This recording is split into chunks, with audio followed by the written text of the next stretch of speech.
This week on the Jock and Nerd Podcast, Gerald Morris from the Awards Garage returns to give us his final predictions for this year's Oscars and help us review Maggie Gyllenhaal's The Bride, plus reaction to the first trailer for DC Studios' Lantern show and more, all in this edition of the Jock and Nerd Weekly for Sunday, March 8th, 2026.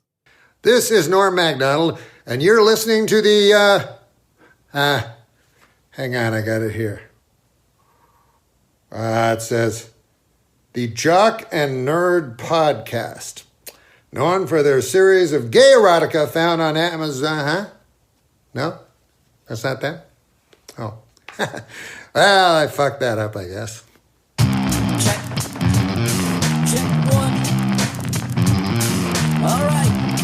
This is for all you fans out there. Let's give it up. We talk it, we nerd it. We funny, disturb it. We talk it, we nerd it. We spoiler alert. Oh yeah, what is up? Hello, listener. Thank you for pressing play and welcome to the Jock and Nerd Podcast, where we give you comic book and superhero, TV and movie news, reviews, and whatever we choose. Jock and Nerd. My name is Imran. My name's Anthony. He's the Jock. And he's a nerd. And joining us is the world's very first and only puppet on a podcast. It's Rug Boy. Hi, Rugs. I'm drinking beer. Oh, he's a beer drinking, beer guzzling, foul mouth puppet. You were the first. You were the first puppet on a podcast. That's true. And you threw to me and you expected me to roll with that, but I prefer not to. He'd prefer nuts. You not even to. Oh, there you go. Yeah, sorry. I just walked all over that one. I love it when I just, take Imran out at the knees. Listen, he'd prefer nuts too. That's all. And listen, joining us, we have a special guest, special fun episode. You know him from the Awards Garage. It's our buddy, Gerald Morris. What's up, G-Money? Fellas, what's going on? Ruggs is not the only one. I've also got a beer in hand, but of course that's most hours of the day, so nothing too crazy cheers, there. My friend. Cheers. I'm happy to be here. While you're drinking a beer, do you prefer nuts also? Like maybe some cashews, some pistachios, some peanuts? Yeah, I'm a nuts guy. I can go for a good nut. Yeah. You're going to love my nuts. That's all I'm going to say. Yeah, sure, yeah. You squeezed it in, some kind of reference to genitals. We got it. Tied it into the movie. Do people call you G-Money, Gerald?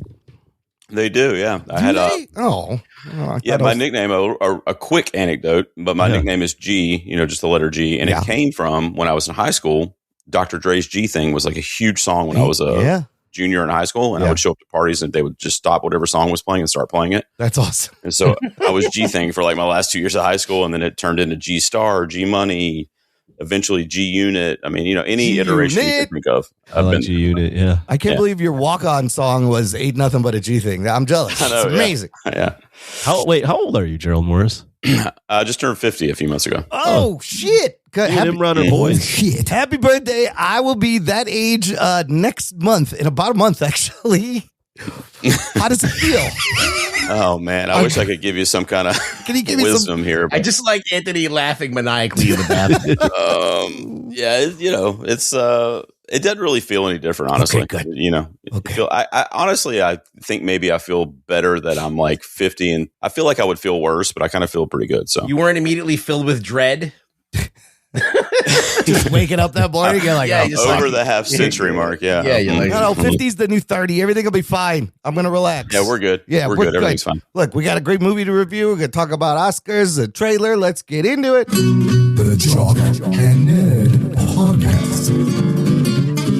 Want to start with a trailer for a new HBO Max show from DC, the long promised and waiting Lantern show, starring Kyle Chandler, as Hal Jordan, Aaron Pierre, as Jon Stewart, just put out their first official teaser. Show is coming out in August.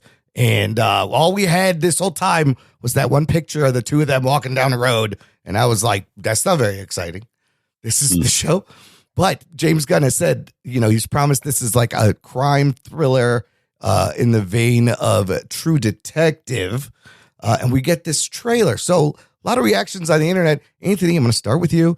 You get a chance to look at this. Geek Boner Floppy Jock. I know you're a big Lanterns fan. You turned me on to the whole comic run of the Lanterns Wars, the Blackest Night. And I love that. It was great. And we have done a What the Fuck Happened to Green Lantern movie with Ryan Reynolds. But what do you think of this take of Lanterns? The first thing I thought of is, are we really doing this whole show on Earth? Well, because if we are, I think you're taking away a lot of what makes Green Lantern and the Lantern comics special, which is the light powers and it being in space and these being like space cops. Yep. So while I didn't have a problem with any of the content, I just was going, I hope this is just a teaser for more, because if this entire most of the show is spent on Earth, right, I think you're cutting the legs out on what could be what Green Lantern really is. Yeah, that's a good concern, and maybe towards the end they go someplace. But there's a line here where he's like, something feels off. Is it aliens? Maybe aliens are the problem in this little town that they're investigating. I don't know. Gerald, I know you're not a big Lanterns guy, and you just watched this trailer. But look, this is a prestige HBO Max show, big budget, great cast. Without knowing anything, what did you make of this? Well, as I was watching it, I kind of got Logan vibes, which I know is a different, universe altogether. But I kind of got those like a Western kind of like small town, Deadwood, but modern era, kind of feel to it. Yeah. And hearing you guys talk about it with the space part, it would kind of seem out of place with the way it looks. Yeah. At least in the trailer. Like it definitely looks kind of like a Western setting of this world, kind of. Almost like The Last of Us too, like that kind of like, real gritty feeling to it. So I don't know. I was interested to hear Tony say that, because I wonder how that would how they would be able to transition if they're doing those kind of futuristic sci-fi transitions to space and then going back to this real gritty Western setting. I'm not sure about that. Yeah, at some point. What I saw looked good though, and I was telling you guys I liked a lot of the actors involved. So. Yeah, great. I mean, Kyle Chandler is he's won Emmys, and I like Aaron Pierre. Ruggs, this is a very different tone from all the other DC shows, things we've seen so far. You're Peacemaker, you're Superman. What do you think? Is it going to work? Is it too serious?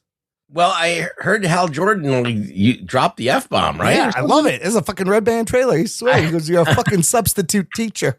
I don't know about that. But isn't he an asshole though? Like, he's playing the asshole. Sure. It caught me off guard. It's like Batman cursing. It's just something that I wouldn't expect. Interesting. But I mean, it would happen in reality. If you're doing a gritty reality show, sure, a cop is going to curse. Yeah. But maybe they were withholding stuff. Maybe they're not showing you the whole thing. Because if it does take place on Earth and the whole show's that way, that's kind of weird. I can see why they're doing it for budgetary reasons. Like they want to keep the budget low and kind of get this thing off the ground, and maybe they'll open it up to space. So we'll see if that's the case. Right now, I think either that trailer is withholding a lot of stuff and keeping things kind of like looking very mundane. And then when you watch it, it surprises you with shit that you didn't expect to see. And then maybe it's lowering your expectations so you can get that thing. But I don't know. Why would you do that? Who knows? But that's my feeling I'm getting. I mean, I kind of dig this. I'm kind of excited now, despite the fact that like there's no green and the suit's kind of yellow, and you barely see any powers being used. You see him fly for a brief second, and I thought it looked great.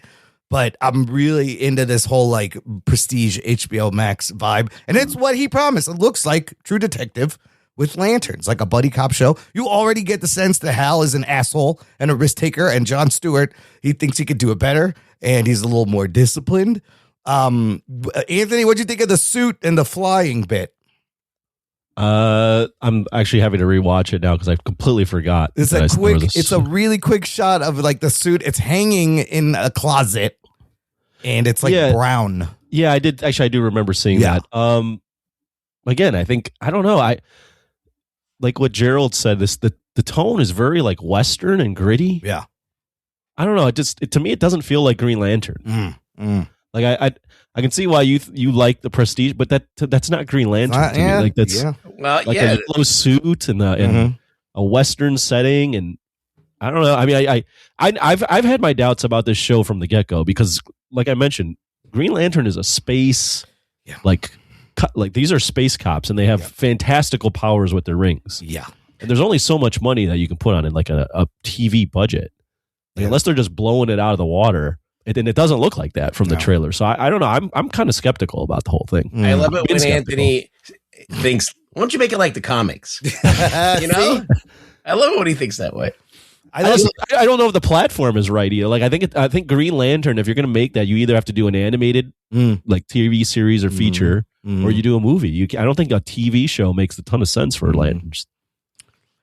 Yeah, I mean, this was part of his original plan of these 10 things, and I remember originally thinking, well, that's kind of weird, but you know, I'm intrigued. I like how there's like a Friday Night Lights shot in there because Kyle Chandler was on there. And the only thing that confused me is where Hal goes, I'm the only human. They're all aliens. And then he goes, one of them's a fucking squirrel. But like, I thought Guy Gardner, Nathan Fillion from Superman and Peacemaker is supposed to be in this show. Have they not met? Does Guy die? That line was a little confusing. Well, I was going to ask you guys about that because I saw Nathan Fillion on the cast list. Yeah, and obviously he was in James Gunn's Superman. So I was like, okay, well, obviously it's all tied together. So you've seen Superman, right? Yeah. So that character, Guy Gardner, is also a Green Lantern, and he's also an asshole. But he's supposed to be on this show. I don't know how they're going to fit him in. And then James Gunn did say this is supposed to fit into the larger DC storyline. Maybe something like Peacemaker, where he's in Salvation. I don't know where all this is going. Yeah, that part was weird. But the flying, like when Nathan Fillion, Guy Gardner flew, there's no green energy around him, and they're doing a similar thing here. I thought it was a neat shot where he just kind of lifts off and takes off, and I was like, oh, that looks good. I don't know. You see the lantern also real quick, which is what they used to recharge. So August, this is coming out. So everyone's kind of mixed on this. I feel like it might be good. Anthony's skeptical. Ruggs, do you think this will be good? I don't know. I'm 50-50 on it, to be honest. Also on the fence. Interesting. I think that the reactions to this are very polarizing, by the way. Yeah, but some of it's really stupid, and people are like, there's no green, and you didn't put them in a thing. And I'm like, well. The first comment on YouTube I'm seeing describes it perfectly. What does it say? No country for old lanterns. That's great. And I kind of like that. That's a good, like, Western drama, and then combined with lanterns. No country for old lanterns. I don't know. I mean, why do you like that, Imran? Why do you? What makes you go Western is a good fit for Green Lantern? Well, it's not a West. I mean, they're kind of like cowboys, right? It's space cops, cowboys, is buddy. I see it more as like a thriller cop show set in this small town. Yeah. Hal Jordan is kind of a cowboy. Yes. Yeah. Right. Doesn't follow orders. He crashes planes. He's a dick.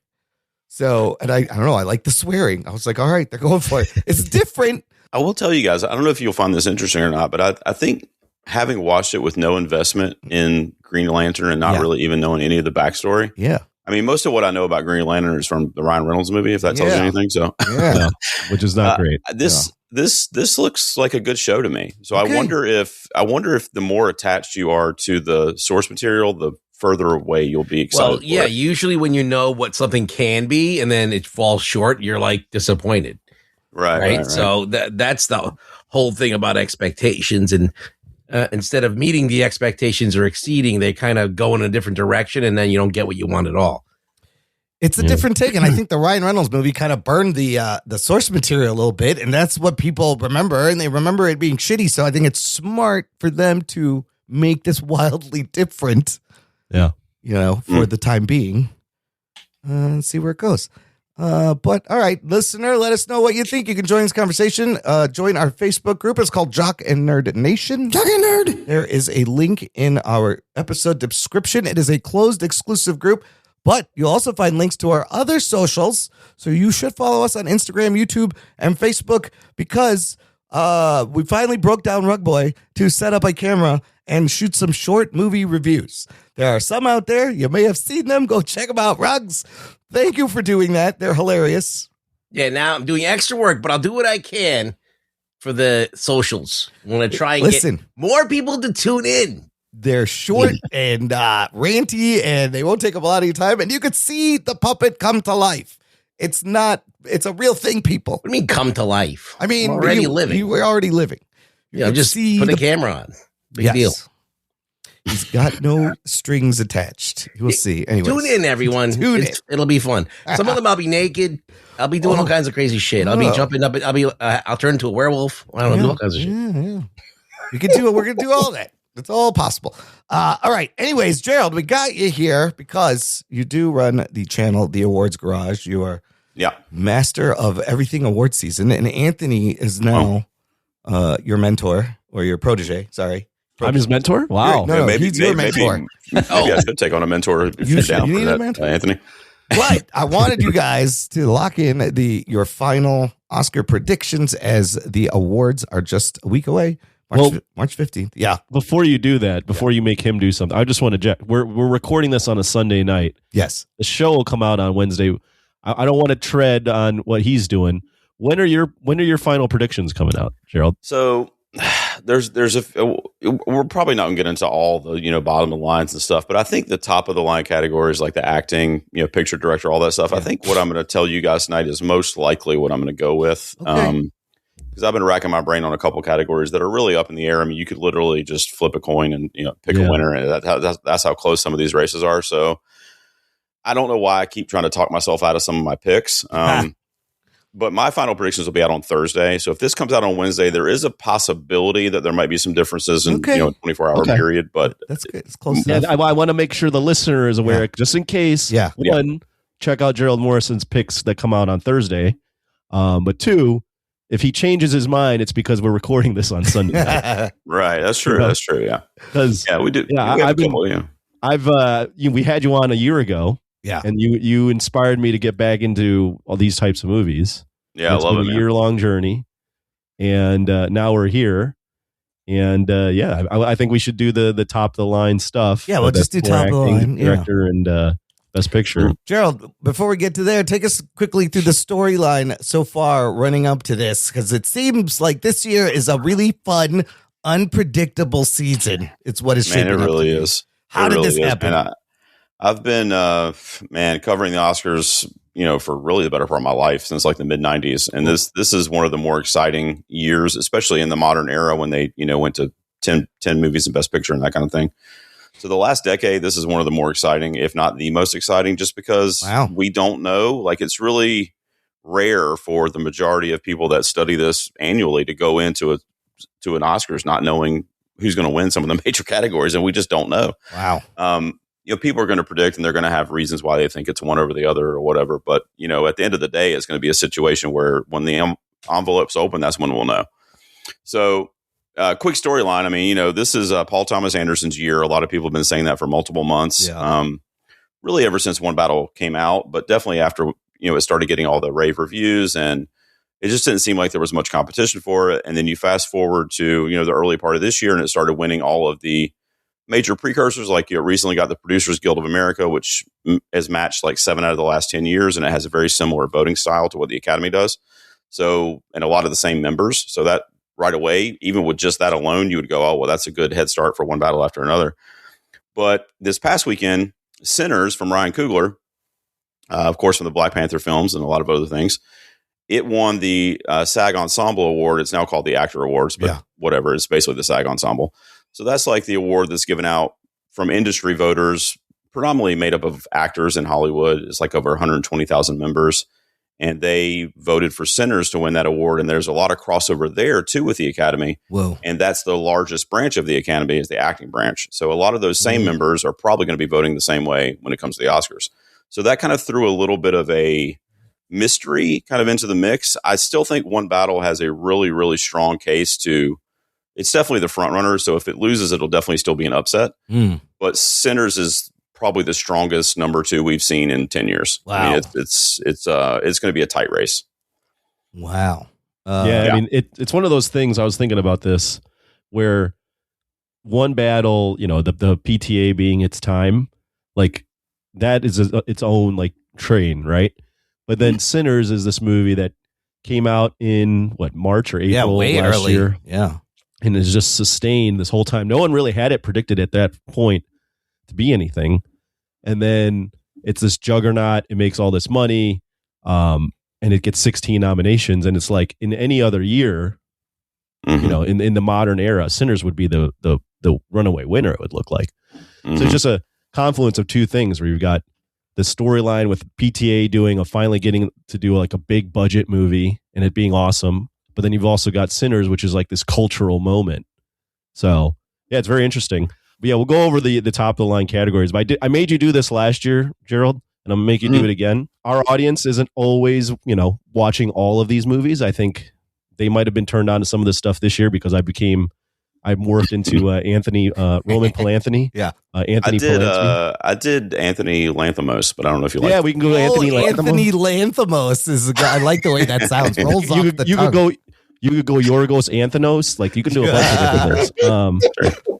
But anyways, the 10 nominees. I made you do this last year. I want you to do it again. 1 or 2 sentences, just a quick summary of like what each movie is for our listeners. From you, Gerald. All right, you want me to start? Okay, so let's see. You do it well. Like describe them. Oh God, I forgot you made me do this too. Okay, so Begonia. Speaking of Yorgos, so that's Yorgos Lanthimos. Begonia is a like a sci-fi kind of is she or isn't she? That Emma Stone is this real kind of like corporate boss bitch, and Jesse Plemons is a conspiracy theorist who thinks she's an alien. And the way the movie is played out and the way she performs it is you don't really know if she is either. And it just kind of keeps you guessing until the end. And, you know, kind of turns into, it just goes off the rails, but it kind of in a good way. So that's a fun one. F1 is the Apple movie with Brad Pitt that is Top Gun, Maverick, and race cars. So it's about F1 Formula racing. It's really good. Frankenstein is just what you think it is, but that's directed by Guillermo del Toro. Of course, he won recently for The Shape of Water about, I think, 9 years ago for Best Picture. And that's just his adaptation of that classic Mary Shelley novel, which we'll be talking a little bit about later, I'm sure, tonight. Hamnet is also an adaptation. It is a loose interpretation of how the Shakespeare play Hamlet came to be, which is based on the tragedy of William Shakespeare and his wife Agnes losing their child. And that inspired the play Hamlet. So really feel good stuff for that one. Yeah. Super happy movie. Yeah. Marty Supreme is another adaptation. It's loosely based on a real life figure, but it follows Marty Mauser, who is an aspiring table tennis player, wants to be the world champion in that sport in the 1950s after World War II. In New York City, and he travels around to various tournaments to just try to become the best ping pong player in the world. Timothée Chalamet plays that role, and he embodies that character maybe a little too much in the public eye, kind of art imitating life as of late. But I love the dude. But anyway, that's what that movie is. One Battle After Another is what I think is going to win this year, but that's the Paul Thomas Anderson, also an adaptation. The story was written in the early 2000s, I believe, Pinchon, and it's funny that it feels like he just wrote it this year because it deals with a lot of, you know, similar issues around immigration and what's going on with the ICE agents that you see on the news lately, and just all kinds of like topical stuff that's happening, at least in the U.S. right now. So it's kind of funny that it's based on source material that's like 25 years old, and how it kind of just hasn't gone anywhere.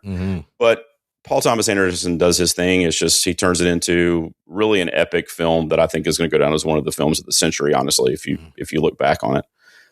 The Secret Agent is a Brazilian film. It's an international that is, it tells a story about during the Brazilian dictatorship in the late 1970s in this particular film, although it ran longer, but this film takes place, I think, in 1979.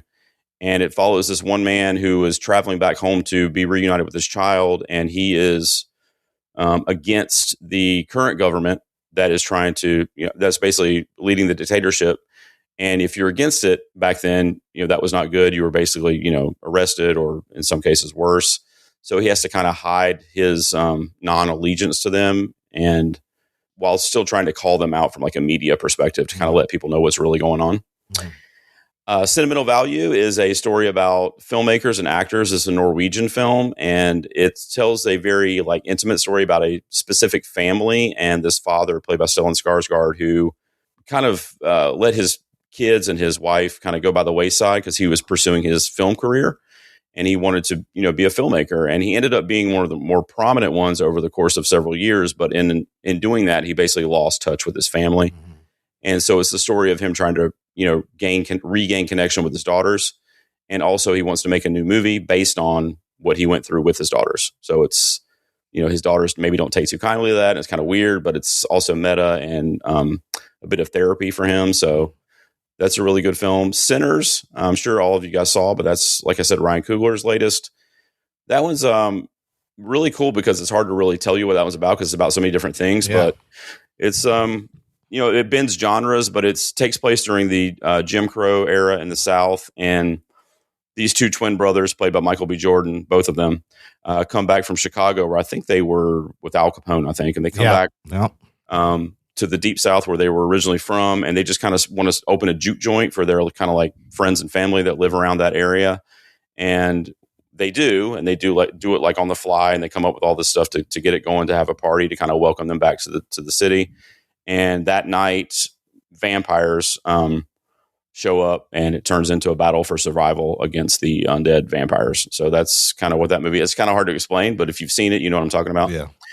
And then Train Dreams is a beautiful film, very quiet film about, the way I describe it is it's like a biopic about like the dude that lives next door to you on your street that nobody knows who he is. Yeah. And it's just like what he's gone through in his life and the different tragedies and triumphs that he's had. And it's just some dude named Bob that lives down the road from you.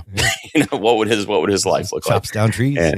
Exactly. And it's during the I think it was it early 1900s, I believe, that the film takes place. So it is a period setting, and it's right at the turn of the century. So a lot of great American history built into it too. Beautiful performance by Joel Edgerton in that film. But yeah, that's it. So this Best Picture 10 is cool because it does have those quiet films like Train Dreams and Sentimental Value and Hamnet, but it's also got, One Battle, Sinners, F1. Yeah. It's a nice mix, I think, this year. But that's what struck me is the wide variety. And also, I've seen 7 of these and we've reviewed 6 of them. And so like, that's, for me, that's a unique thing. Is I just ended up that was seeing the case last year. Yeah. No, yeah. Well, I was just going to comment. I think first off, well done, Gerald. I know I put you on the spot there. I know. I wish I'd remember that. I would have been ready. Yeah. Well, no, it's all good. I wanted it off the cuff. But no, that's good. And when you were talking about these movies, there is a very wide range, which I think is cool, and it's also kind of indicative, what you just said, Imran, about watching these. And I think we've reviewed at least half of these. Yeah, if not at least 6 of them. Yeah, I feel like the Academy, in the 90s, early 2000s, was very hoity-toity. Yeah, all these like just drama, prestige. The typical Oscar bait. And now, even just with the crossover with us, like they're injecting movies that are encompassing a wider spectrum, which I think is pretty cool. Mm-hmm. It's crazy. You have a movie like Jay Kelly, which is like about Hollywood and actors, and a movie that normally they would love. Movie like Jay Kelly would have been like a shoe-in in the past. It got nothing. Yeah. Mm-hmm. Yeah. I tell people that 10 years ago, Sinners wouldn't even have 1 nomination, but this year it broke the record. That's how far the Academy's kind of come in their purview. So let me ask if I was thinking about this, if this was like the 90s, like for sure it would be like Hamnet's winning. Like there's no, oh, without a doubt. Yeah. That would be a typical like Miramax Hamnet that would win for sure. And like that's Hamnet, we can debate where it's at, but it was at 3, 4. I mean, but it's not even close to like, it's not going to win. So that's crazy. It's definitely evolved. All right, Gerald. So I'm thinking we'll start with the supporting categories. And what I'll do is I'll tell you who I think is going to win, and I'll tell you who I want to win. And then you can comment. Yeah. I'm going to give your thoughts. Does that work for you? Do you want me to also do the same thing or just comment on yours? Whatever you want to do. Okay. I'll lead. I'll start, and then you can do the same. So all right, go for it. Let's start with supporting actor. So it's funny when I saw One Battle and Sean Penn's performance, I thought that's the one that's going to win, and it seemed to be the favorite, and then it lost at the Critics' Choice and it lost at the Golden Globes, and everyone was questioning if he was going to win, and there was this whole no, the Academy doesn't like him and blah blah blah. He's not attending these shows. And ever since the BAFTAs and the SAG, he's won both, and then now it's just come full circle. Oh, shit. And all that to say is I'm predicting Sean Penn to win his 3rd Oscar, and I want him to win his 3rd Oscar because I think that is the best supporting performance I saw this year. So they match up there for you. Who's going to win? They match up. I mean, if you think about all the supporting performances of this year, like who stands out more than that guy? The way he's walking. I mean, I still think about the scene where he's in the elevator and he looks the comb and starts combing his hair. Yes, it's the way he's talking, the way he holds his mouth, which was improvised, by the I really? I heard PTA tell a story about that in an interview. It was the improvised scene where he licks the comb. Yep. I mean, his boner alone deserves an Oscar, don't you think? Right? Yeah. Hello. Well, I agree with you on this one, so this will be easy commentary. I mean, Sean Penn was a little wishy-washy there on the awards circuit when he was losing stuff that, like you said, I mean, it seemed like he would maybe win those, but he didn't. But then he came back with a vengeance because there's never been, well, I won't say never because I think it's been since 2003, I believe, was the last time, so over 20 years ago, that somebody didn't win this category that didn't have either the SAG or BAFTA, and he has both. Oh. So he's good. I mean, if he doesn't win the Oscar, it would be like all those people that voted in those two awards changed their mind in like less than a week, and they just went a completely different direction, which I don't know if anything really shifted on the circuit that would make that happen. I mean, he hasn't been going to shows to even say anything out of order or controversial. I mean, he's hadn't been there. You know what I mean? So, people say that they don't like him, and that might be true, but they liked him enough to give him 2 Oscars for performances that weren't as good as this one. So, I mean, I don't, he could lose. And if he does, I'll just throw this bit of commentary in there. I don't think it's going to happen. I'm not predicting it to happen. But if he does, it would probably be to Delroy Lindo for Sinners. Who's your second? Who's your second pick? That would be, you mean my personal second? Yeah. Well, no, who you think is going to win? Delroy. If Sean Penn doesn't win, then Delroy won for Sinners on a shocking, holy shit. And also you would know right away Sinners is cleaning up. If Delroy wins, it's Best Picture. Coogler might even get director. Like, I mean, it's like, it's going to be an avalanche. Sinners can run away with it. Ruggs, who do you think should win this? Who do you want to win? I don't know. Lordy? Come on. It's Frank. I mean, I would probably think Sean Penn too. Yeah. But for some reason, I keep my mind, even though I haven't seen this movie, I keep thinking Stellan Skarsgård because it's a movie about a father. Yeah. And so even though he's a supporting character, it's got to revolve around him, doesn't it? Or is he not really in the movie that much? Yeah, he's basically a lead in that movie. I mean, you could argue it, I guess, one way or the other, but at the end of the day, him and Renate Reinsve, who plays one of his daughters, they're essentially the leads of that film, and it does kind of orbit their relationship, that movie. But Stellan won the Golden Globe, which was like the first major televised precursor. And that's a pretty big one. And he was even kind of surprised. He had a really sweet acceptance speech. And he was like, I thought I was too old for this. I can't believe you guys voted for the old man, and all this stuff. And he's getting at the end of his career. He's never had an Oscar nomination before this year. Ooh. So he does have a career narrative, and he does have the Golden Globe. The problem with Stellan Skarsgård is that he didn't win the BAFTA, and he was like a shoe-in to win that award. With the European sensibility. And I mean, he should have won that. I still am really perplexed how he didn't win that. That went to Sean Penn. That's crazy. So, Sean Penn's beat him twice at 2 different shows, and they're both got industry crossover. So he wasn't nominated at the SAG Awards, but the SAG Awards is a predominantly domestic body, and they didn't nominate any international movies this year. Nobody from an international film got nominated. Well, the international films don't exist according to the SAG. So it's just this country. I feel like Sean Penn's going to get it too. That's a pretty good pick. Yeah. Mm-hmm. Supporting actors, really, really interesting category here.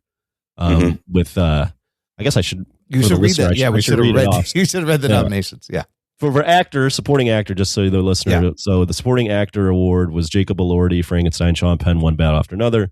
Stellan Skarsgård, Sentimental Value, Benicio del Toro, One Battle After Another, and Delroy Lindo in Sinners. Yeah. For supporting actress, you've got Elle Fanning in Sentimental Value, Inga Ibsdottir Lilius in Sentimental Value, Amy Madigan in Weapons, Wunmi Masaku in Sinners, and Tiana Taylor in One Battle After Another.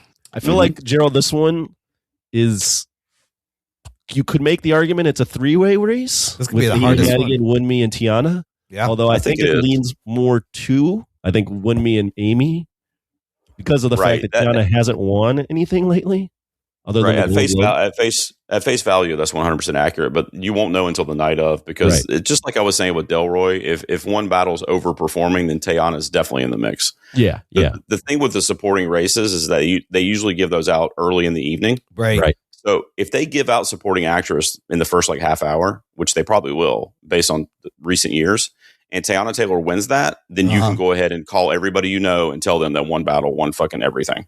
Because that's going to tell you right there that she went from third to first in like a split second. And that's going to show dominance for that film because to Anthony's point, she is in third right now based on what's happened since the Globes.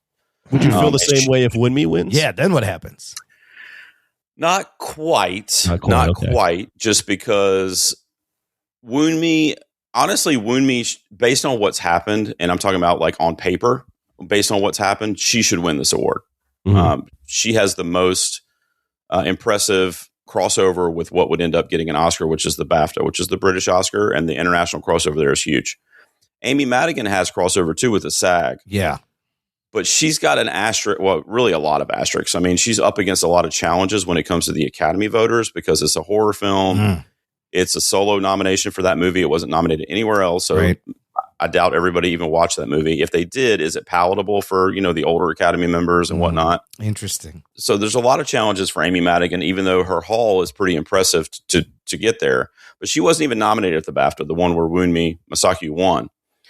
So I think the Teyana Taylor piece, why that would be more telling for what we might see play out in real time, Anthony, is because she shouldn't win that. Like she doesn't have anything, just like Delroy Lindo, they don't have anything that's telling us, oh, the industry's behind this performance and it's going to win. So it would be like an upset overturn, like, oh, okay, she didn't have anything, but they still voted for her, which means there were probably a lot of one battle truthers like, I'm voting for one battle down the line. And, and I'm not saying they disliked her, but I'm just saying she benefited from that movie overperforming. That's what that would tell me.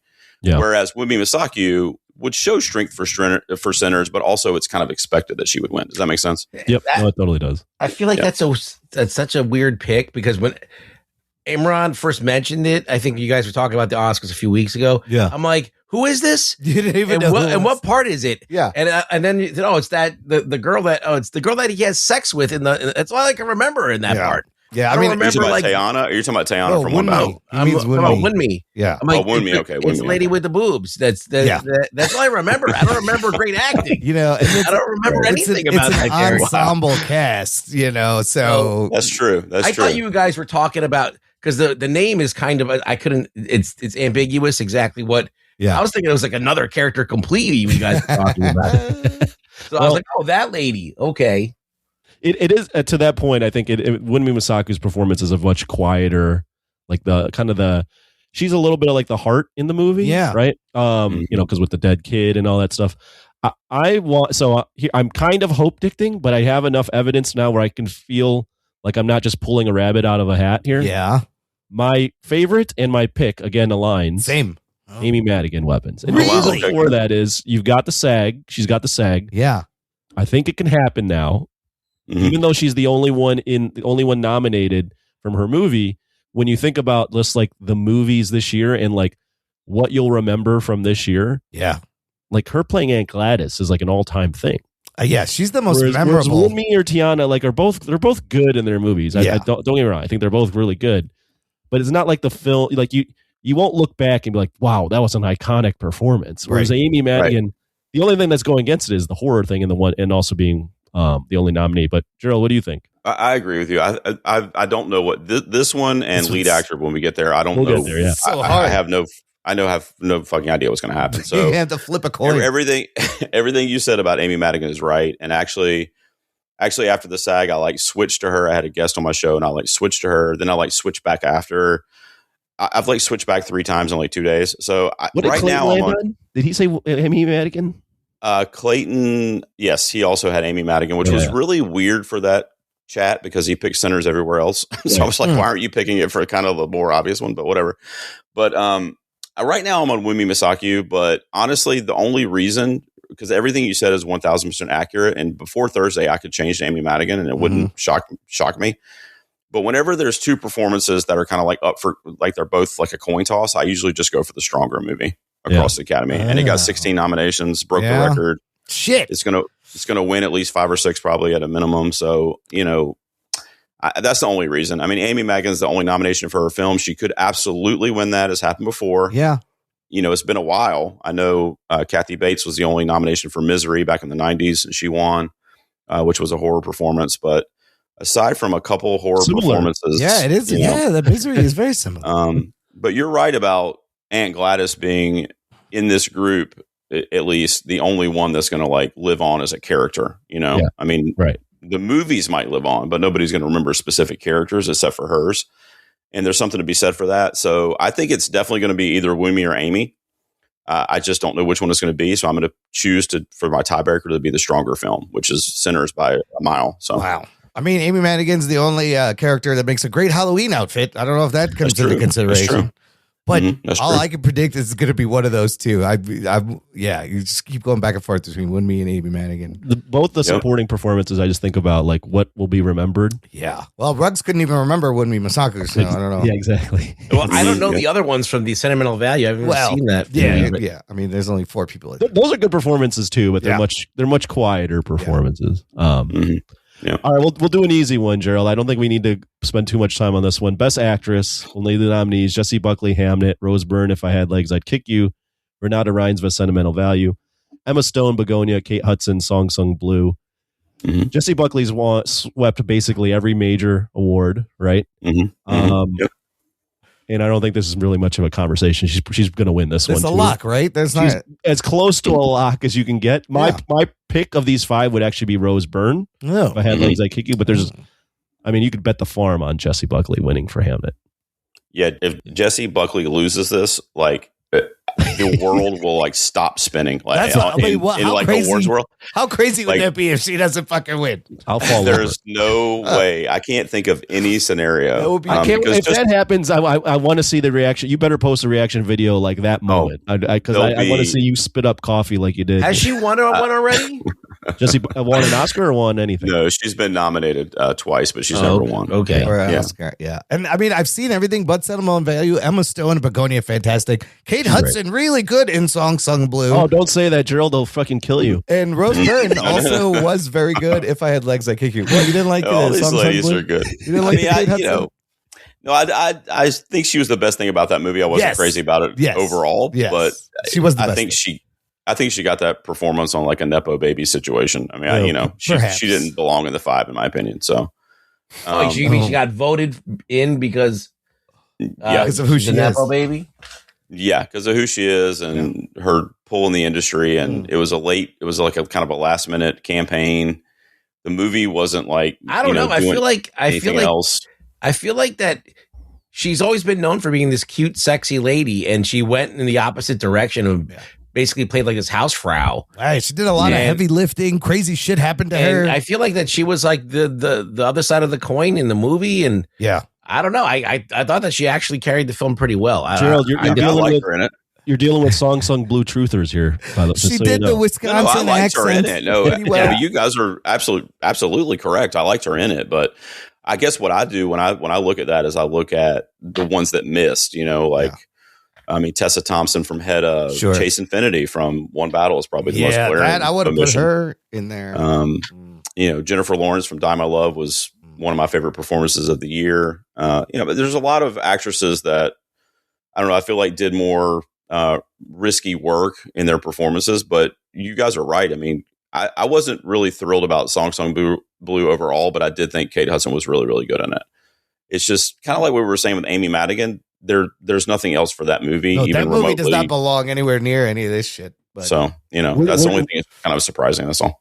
If you had to pick your 5 as of this moment, not your 5, but out of these 5, what was your favorite of these 5? My personal favorite was also Rose Byrne. I think that's what you said. Yep, I said that. Rose Byrne would get my vote. Jessie Buckley was really good too. But I think her performance is one of those where everybody's in the industry is kind of getting in line. Like, okay, and they did it last year for a couple of the sweepers too, where it's like everybody's just going to vote for this because it's kind of just this is her time. This is the performance. She's never going to do better than this. I mean, it's kind of like a Tim Chalamet thing with the Rose Byrne. If I Had Legs, she carried the movie. The camera's on her. What, like 70%, 80% of the whole movie? Oh, yeah, she's in. She might be in all of it. To be honest, probably she's not even in. Yeah, it's like in every scene, it's her. Yeah, I agree. So, but I think this is easily Jessie Buckley. So, yep. Yep. All right, this one's a tough one because we've gotten some curveballs. So, Best Actor. Oh, yeah. Nominees are Timothy Chalamet for Marty Supreme, Leonardo DiCaprio for One Battle After Another, Ethan Hawke for Blue Moon, Michael B. Jordan for Sinners, and Wagner Moore for Secret Agent. So I'll set the stage here just so the listeners are aware. Timmy Chalamet, Marty Supreme, it won the Critics' Choice and the Golden Globes. And everyone was saying, okay, he's clearly the favorite. He potentially could sweep everything. Then at the BAFTAs, Robert Aramayo wins for I Swear, a movie that wasn't even nominated. I'm sorry, it for anything here, nor a performance that was nominated. So that was a curveball. And then we talked about it last week on this show, and I know you talked about it on your channel. Michael B. Jordan wins for Sinners. And not only does he win, but the eruption of that crowd changed everything. Yeah. And now it seems like Timmy's lost a lot of steam, and Michael B. Jordan might be the favorite. Here's where I'm going with it, Gerald. A little bit of hope dicting as well. I still think Timmy's going to win it. I know there's the evidence says no right now. I still think Timmy's going to win it, and I do think that's the performance of the year of these five. So it's my favorite and the pick. And here's a third reason why. Here's a reason why I don't think I'm kind of teasing what I'm going to say later. Actually, I'm going to give it away. I think if Michael B. Jordan wins for Sinners, I think Sinners is winning the whole thing, and I don't have Sinners winning the whole thing. So I'm going Timothy Chalamet for his career. And that's my favorite performance. What do you think, Gerald? That is absolutely ironclad garage level analysis, because if I told somebody on one of my live streams last night, I said, because they were talking about Sinners this, Sinners that, Michael B. Jordan, this, that. And I was like, you can't, in my opinion, you can't have Michael B. Jordan winning lead actor unless you have Sinners for Best Picture. Best Picture. Huh. They're tied together. So that's a performance that kind of, even to Rug Boy's point earlier about Wound Me, I'm sure he remembers Michael B. I mean, he's the two main characters. Or three almost, we were saying. I mean, that's not even a question. Right. Yeah. So, I mean, if you're voting for him, then you're a Sinners person. In other words, it's not like you're a One Battle or a Hamnet person and you stop on lead actor and you go, oh man, you know what? Yeah, Michael B. Jordan really did something. I mean, you might think that, but you're going to immediately be drawn to his name because you're focused on the Sinners as a Best Picture winner. Whereas if if Leo wins, or definitely if Timothy wins, right? Because Marty Supreme's not going to win Best Picture. So no, right. Well, I think this is the only award that could potentially win, even though it's nominated. Yeah, me too. Which is actually insane to me. Yeah. Right. But I to kind of piggyback on what Anthony was saying, I am, again, thank you for giving the disclaimer at the top of the episode, Anthony, because I could change this. I could change mine. I'm in your league, by the way. I got that invite, and I'm still debating if I should change it. Yeah. Here's one thing I want to throw out to you guys as a curveball into your audience, but I'm still also staying with Timothy Chalamet. Yeah. Really, the main reason is because I've had him all season. I'm talking about before the season even started. I said, Timothy Chalamet was my number one for lead actor, back in May. Yeah. And I saw the movie and I was like, this is confirmed. This is the best performance I've ever seen from him. He's kind of like what you said with Rose Byrne. He's in every scene, carrying the narrative. Sometimes you love him. Sometimes you hate him. You pull for him. You want him to lose. He's all over the place, right? A very layered character in that way. It ends in that really, beautiful kind of emotional scene that he has at the end in the hospital. Yeah. And that's left with the viewers that are watching it too, which is a different kind of element that we hadn't seen from the character at the very end. So I'm going to stay with him too. I think it is very similar to Best Picture, is razor thin though. Yeah. And the thing I wanted to throw out to you, I do think Michael B is number 2, or would be the other winner if it wasn't Timothy. But I do want to tell you guys to look out for Leonardo DiCaprio. Oh, really? Really? I just want to tell you, I had that thing where I told myself, and Anthony will appreciate this, but because you have to come up with the whole package. You can't say Michael B. Jordan is going to win Best Picture if you don't see the whole picture. Right. You know what I mean? You have to know what you think Sinners is going to do. So when I'm looking at it, I'm going, okay, I can't pick Michael B. if I'm staying on One Battle. So I'm just going to pretend like that's not there.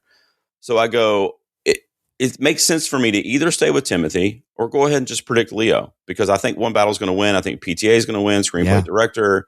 It's going to be strong. It's going to get several awards on the night. And it's gotten a lot of really strong guild accolades on the circuit.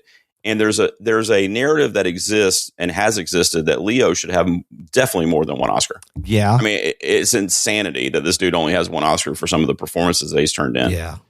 And I think, honestly, this is one of his best, too. I love what he did in this movie, you know?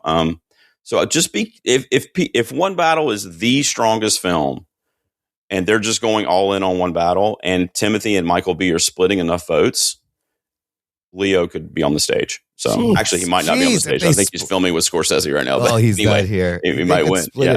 This is so crazy because it could be a runaway sweep for one movie, or it could get spread around to like every movie.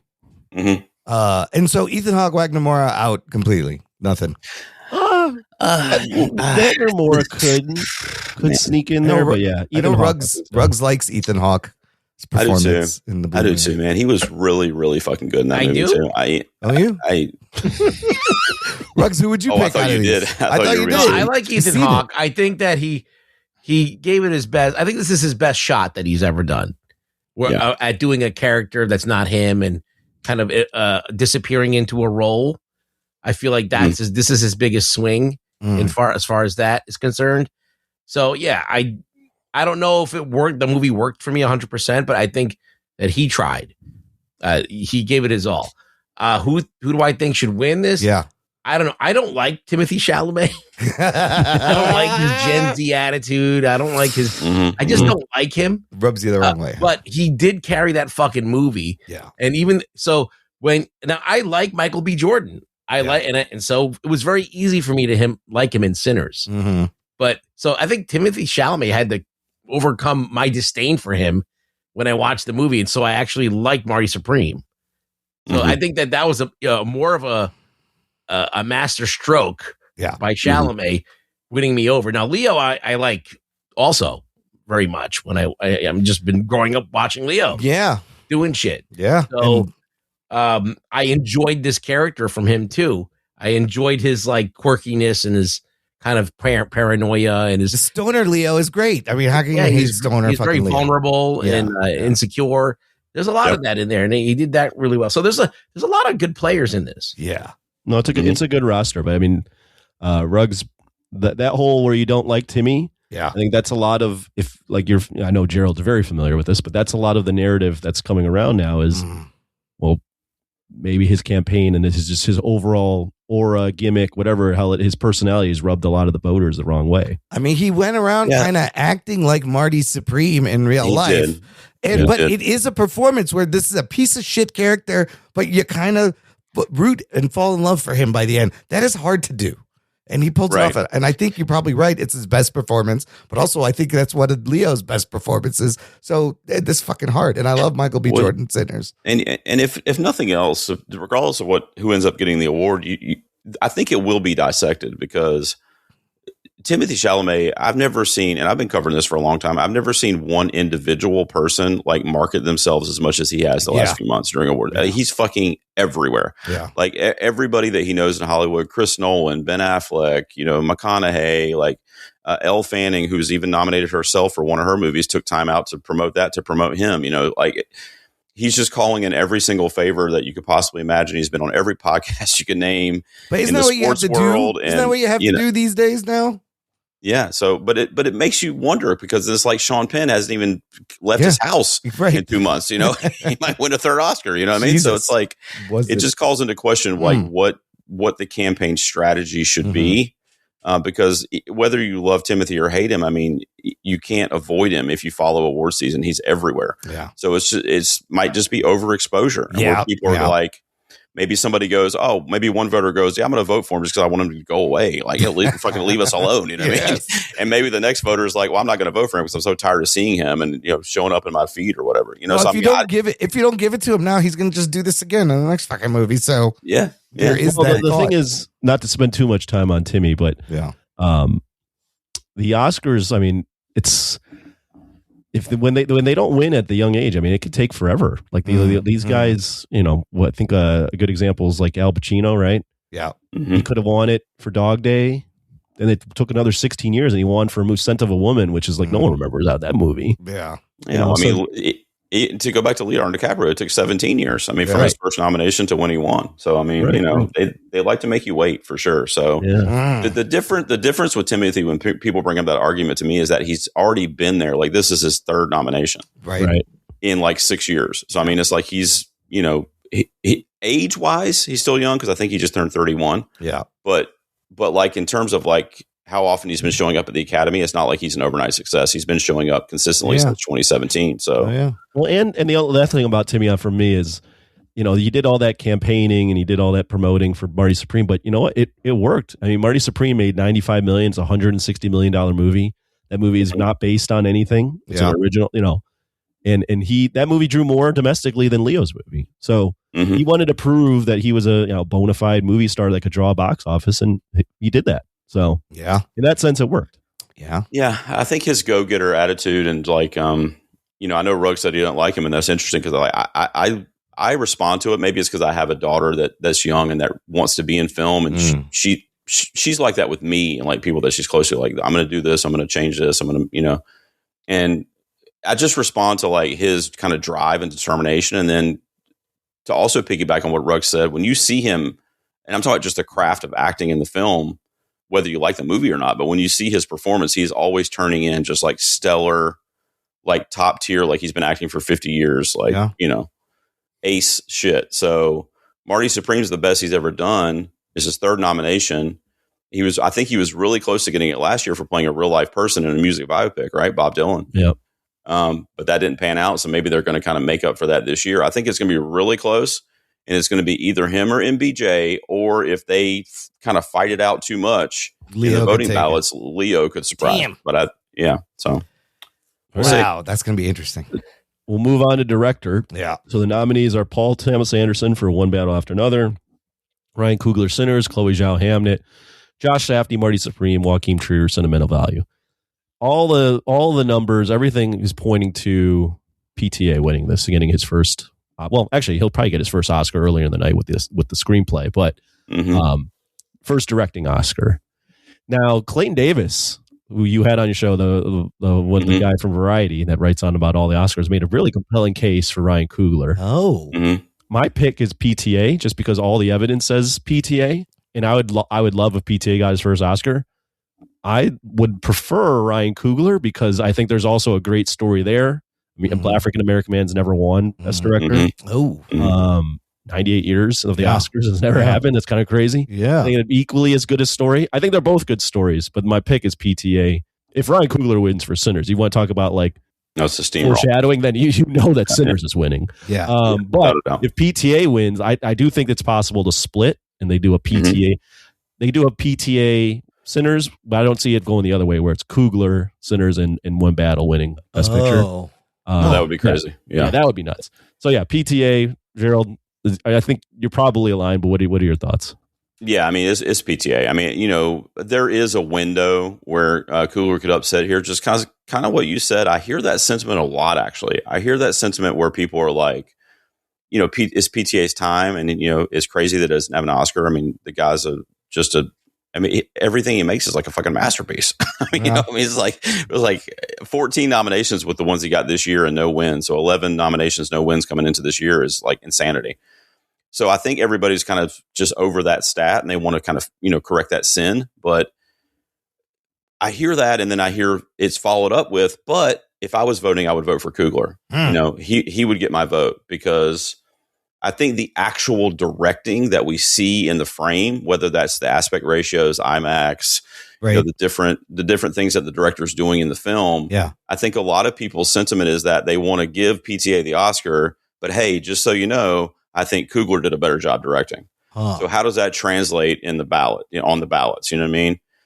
I think it would have to be a huge Sinners night, and it's just upsetting everywhere, because otherwise so many industry crossover voters have already shown that they're going out for PTA. He hasn't lost any major director award all season. So this would literally be his first loss for director if he loses at the Oscars. And I just don't know that I'm willing to predict that, because it just is that would be such an upset. Whoa. Even though everybody loves Coogler, and I wouldn't be mad about it, just so you guys know, I think it would be phenomenal if Coogler won, but it would be a huge upset at the same time. Ruggs, what are your thoughts on director? Just overall, your like personal thoughts on a PTA, Ryan Coogler. Like, what do you think of those two directors?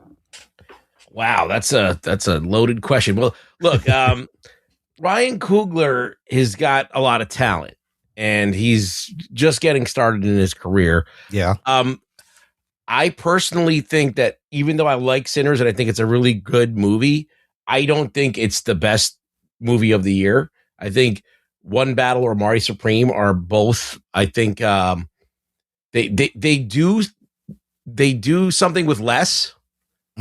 I guess that's the way to say it, because Coogler's it's a vampire movie. It's got like a lot of stuff that kind of makes it easy to like, and it's kind of like a genre film, and it's got like all the social political stuff behind it too. And then you got Marty Supreme, a movie about an asshole playing table tennis. I'm like, okay, get me to even want to watch that movie. Yes. Like, yes. Do I want to watch a movie about fucking vampires in the fucking, Yeah. Do I want to watch a movie about a fucking guy playing table tennis? Do I want to watch a movie about like failed revolutionaries? It's not really on my bingo card, but those two movies pulled me in, whereas I feel like that Sinners has that unfortunate convenience of being like a genre related film. Yeah. So I think that's what makes it a little bit weaker. I'm like, well, it's, whatever. But I know that it's blaspheming to say that, but that's just how I feel.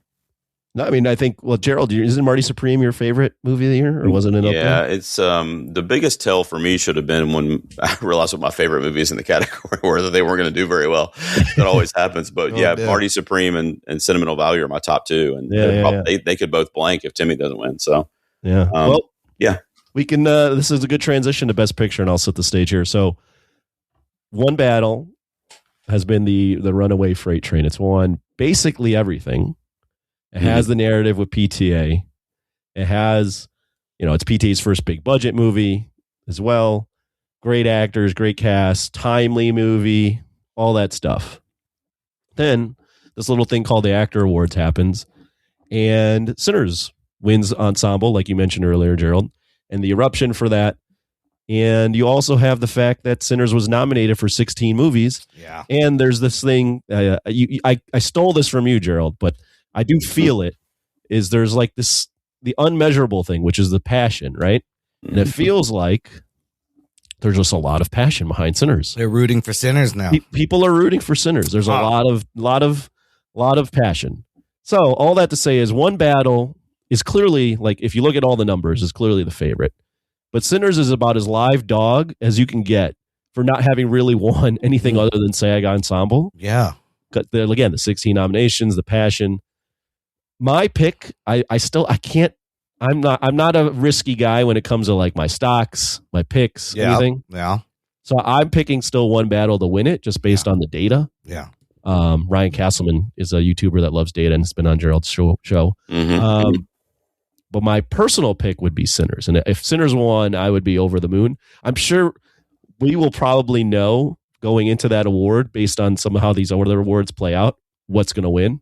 That's where I'm landed on it. Gerald, have you flipped off of One Battle, or are you still on it? No, I'm going to stay on One Battle. The one Battle PTA combo director picture. I mean, to what you said earlier, the most likely thing if that doesn't happen would be PTA and director, and then Sinners does get picture, which is not going to upset anybody too. And that's what people need to realize when they get all heated online. It's like you're going to be PTA's fine. He's going to be fine. Yeah, I'd be all right with that. Well, I mean, if you're following film Twitter or Reddit, like the discourse. If either of these movies, whatever movie loses, there's going to be people that are so mad. Oh, somebody's going to be burning the town down. There's going to be rioting. Yeah, it's not been very civil, the discourse. That's for sure. The last thing I'll say about going out for the prediction or whatever is I feel like with the SAG Ensemble, it did happen during voting. Like voting was literally happening. It was open for the week that award show aired, and if they hadn't voted yet, they saw that. Yeah. And then they went and cast their ballot. And like you said, Sinners has kind of taken on this kind of underdog, like 16 seed kind of mentality, in March Madness, which is kind of weird because it made so much money and it's obviously a huge success. It's actually more like number one seed. Exactly. It's a 16 seed. It's a 1 seed disguised as a 16 seed. So it's not underdog. It's an underdog, but not really. Right. Yeah. But not really. I mean, it's an underdog based on what's happened on the circuit, but definitely not in logical terms. But the only thing I'll just say is that, if Sinners were to somehow win Best Picture on Sunday night, which is a possibility, the only times that anything even remotely like that has happened would be Parasite in 2020, which was a very euphoric moment for me. Yeah. And on top of that, it was an international film. And then Moonlight beat La La Land in 2017. Those are the comparisons I'm hearing. Yeah. Only having the Golden Globe, and La La Land had literally everything else. So it just doesn't make logical sense why those movies lost for Best Picture, but they did. And I think the one thing you can point to that Sinners also has is, like Anthony said, the passion and the momentum at the right time. Yeah, it's like the data versus the passion. The data can be there. Well, it's also not only the passion, but the one data point that Sinners got, which is the SAG ensemble, happened at literally the perfect time that it could happen, as Gerald mentioned, when the voting is happening and people are watching. Yep. Yeah, the PGA award went to One Battle that same weekend too, and voting was open. But that's obviously not to as big a fanfare. It's not televised on a major network. It's on YouTube or whatever. But it's not like everybody's sitting at home watching it on Netflix like they do with the SAG Awards. So, I think that the momentum is definitely on Sinners' side. It's just going to be a matter of, is it as big of a wave as a movie like Parasite got when they won SAG Ensemble, and then it went on to beat 1917, which was not as strong as One Battle, but it was similar in regards that it was winning everything it really needed to win. And it was thought of as kind of that Oscar-y type of film. And Parasite was an international movie, which didn't win Best Picture. And, South Korea doesn't even hardly ever get nominated there. So it also had that underdog tag, and it just surged at the right time. And that's all it took. And it won Best Picture. So it's just, do you think Sinners can do the same thing? That's what you're going to have to ask yourself. But also the record, that 16 nominations record is wild. So they're going in with a lot of hope. Well, how many of those do you think it wins realistically? I think I have it winning 5 right now, which could change. But I've got One Battle winning 6 and Sinners winning 5 currently. So it's a pretty even split for me at least. But. Yeah, both of those are going to clean up. I think they're really going to. Yeah. It'll be interesting. I think the Oscars will be a fun watch night out because based on everything we've just talked about. So I'm very curious to see how it all plays out. Ruggs, who would you give Best Picture to if you were in charge? Best Picture? Yeah. Oh man, it's tough. I mean, I'll probably give it to F1. There you go. Yeah, there you go. That movie shook me to my core when I went to see it. I was like, "Oh my god, I'm fucking glued to my seat." Yeah. I think One Battle actually did that to me too. Yeah. Frankenstein I like, but it was not a perfect film by any means. And I thought Train Dreams was really good too. Mm-hmm. But it didn't do anything like, it was a very conventional movie, Train Dreams, if you ask me. So I think the F1 really pushed the envelope of what you could feel in the movie theater as far as editing and all that stuff is concerned.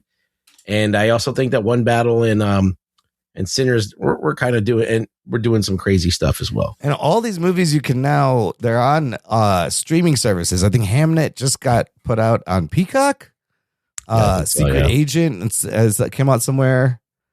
So that's fun too. So you can go. I'm going to catch up on Hamnet and Secret Agent. What's the story that stuck with you the most, as far as like what story stuck with you the most out of these movies? Honestly, for me, it's probably sentimental value. Honestly, the father-daughter piece and just kind of being on the other side of life. I was just talking about turning 50 when we started this episode. Yeah. And kind of like, did you make the right choices? Did you miss out on those moments that you're not going to be able to get back, with the shit that really matters, that probably spoke to me, at least, where I am in my life and my age and that kind of stuff. From like an enjoyment perspective, probably Marty Supreme. I mean, that was just a fast-paced, high energy, stressful watch that never lost my attention. And those were definitely my personal top 2. Yeah, I think that One Battle After Another kind of gave me the whole vibes of like, what is it all for? Like, what's the point of all this? Like, the levers of power are not changing. What are we doing here? And that's kind of poignant right now, especially when we're in a fucking situation that we're in now. But so I think that really resonated with me as well. Yeah, Imran, sure. What would you if it was Imran's world? I know you probably would pick all 10 because you love everything, but let's just pick one. I mean, when he said what movie sticks out, like I kept going to Sinners. Yeah, because it was just unexpected, and the blend of period piece and vampires, but Begonia too. I know, it was a fucking crazy story, and it sticks with you. No, all these movies are I mean, they're pretty solid. I think they're all very good. I'll just say that the movie that stuck with me, besides having Gerald on the show last year, the movie that I saw in the movie theater that made me go, I'm going to see more movies in the movie theaters was Sinners. Yeah. Oh, nice. When I saw that movie, I walked out. I was like, wow, movies are awesome. I'm going to go see more movies. It's a fucking Coogler's masterpiece right there. Mm-hmm. Yeah. Mm-hmm. So there we go. That's the picks. I will say that we reserve the right to change our minds before next week. Please, yes. I want to be boxed in. That's for sure. Yeah. Subject to all picks subject to change. Asterisk. But that's great. We will find out a week from when we're recording, and we'll come back and tell you. Go over how the picks went. But I tell you, if my predictions go as bad as they could go, I might be in hiding for months. I don't know what my channel's going to turn into. To put up an under construction sign or something, and just disappear. I think you're on the right track. I feel like you will get mostly positive results on your picks. Yeah, I hope so. Well, the thing is, if you go by the thought process that, like, let's say you're doing one battle, or Sinners, like we're saying, you that kind of informs how you have to pick the rest of the night. So if you get that picture wrong, it'll probably screw up about 4 or 5 picks at least. Because you have to work. Yeah, what I tell people is find out, what are you confident is going to win Best Picture, and then work your way backwards and see if you have the pieces that it took to get there. Because you can't just win Best Picture. I think that only happened once, and it was in the 1930s. So I mean, you're going to have to have a basket to take with you. Who remembers that, by the way, that 1930s Oscars? I was there. I was an usher. I was working the door. I was about 12 years old. But what's the rule? Whoever wins editing is winning Best Picture. Is that still a rule? In the last 3 years, it was. It used to be a very steadfast crossover, but then it kind of went super inconsistent. And the last 3 years, it's matched up. So that's something to take into consideration. And I do have one battle winning editing right now, which makes me feel better. But that could go to F1, which Rugg will be happy about. That could go to F1 along with sound. But we'll see. I picked F1 for editing. Yeah. Here's the thing, Imran, to answer that question too. Yeah. I just listened to, you've had Brian Rowe on your show. Right. He just released a show with Cody Derricks where they did their picks. And Cody Derricks mentioned this line that I thought was pretty relevant. He said, it's like basically with the new Academy and how it keeps expanding, all these rules that you have for movies and things that should happen, they always get broken. Like every year now they're getting broken because of the fact that the Academy is evolving and changing. So that's right. There's you can look at all the data, but shit happens and shit happens more and more often now. So it's going to make for an exciting broadcast. More than last year. I mean, even to the movies that got nominated. I mean, every year is a little more like, wait, what they nominated like last year when The Substance got nominated? Like that, they would have never even watched that movie, like 5 years ago. I mean, I was shocked F1 got in. I was like, what? Okay. Yeah. So it's exciting, but it does make it like hard for predictions purposes. They're not doing the normal thing, which is cool. I mean, I'm glad. It's exciting. I can't wait to watch. Anything can happen. It's going to be fun. All right, let's take a break here, fellas. I'm going to play some promos, and we're going to come back and talk about The Motherfucking Bride right after this. After these messages, we'll be right back. What's up, Jock and Nerd Nation? This is Logan at Mostly Superheroes, a podcast that was partly inspired by the Jock and Nerd Podcast. We talk about a lot of the same stuff, MCU, DC heavy, with other content that comes out of HBO Max, Amazon Prime, Netflix, and more. We're committing to doing something new every day in 2021, so come join the fun, check out the schedule. Find us at mostlysuperheroes.com and enjoy the rest of the show. Transmission commencing. This is Wookiee Radio. Translated for the Wookiee impaired. I like that Wookiee. Your hosts, Ken, Derek, and Mike, bring you the latest news and commentary from the far reaches of the galaxy. Hold it. I said hold it. Subscribe today on iTunes and Stitcher. I just assumed it's a Wookiee. Start listening today, and remember, the Force will be with you, always. Jock and Nerd. Listener, if you enjoy the show, this is a great time to join our awesome fan club. Visit jockandnerd.com/Patreon. Jock and Nerd. And you can give back on a monthly or annual basis for as little as $3 a month. You get stuff like access to an exclusive podcast feed where the show comes out a little bit early. You hear instant reactions to movies we see in the theater right after we've seen them. All three of us put up instant reactions to the movie we're about to review. You can also join us on our monthly Discord Hangouts. The next one is Thursday, March 26th. There is a tier where you can pick a movie. There's a tier where you get an exclusive t-shirt. Lots of fun stuff. We appreciate your support. We appreciate everyone's continued support. Check it out, jockandnerd.com/Patreon. Okay, fellas, let's get into this week's movie review.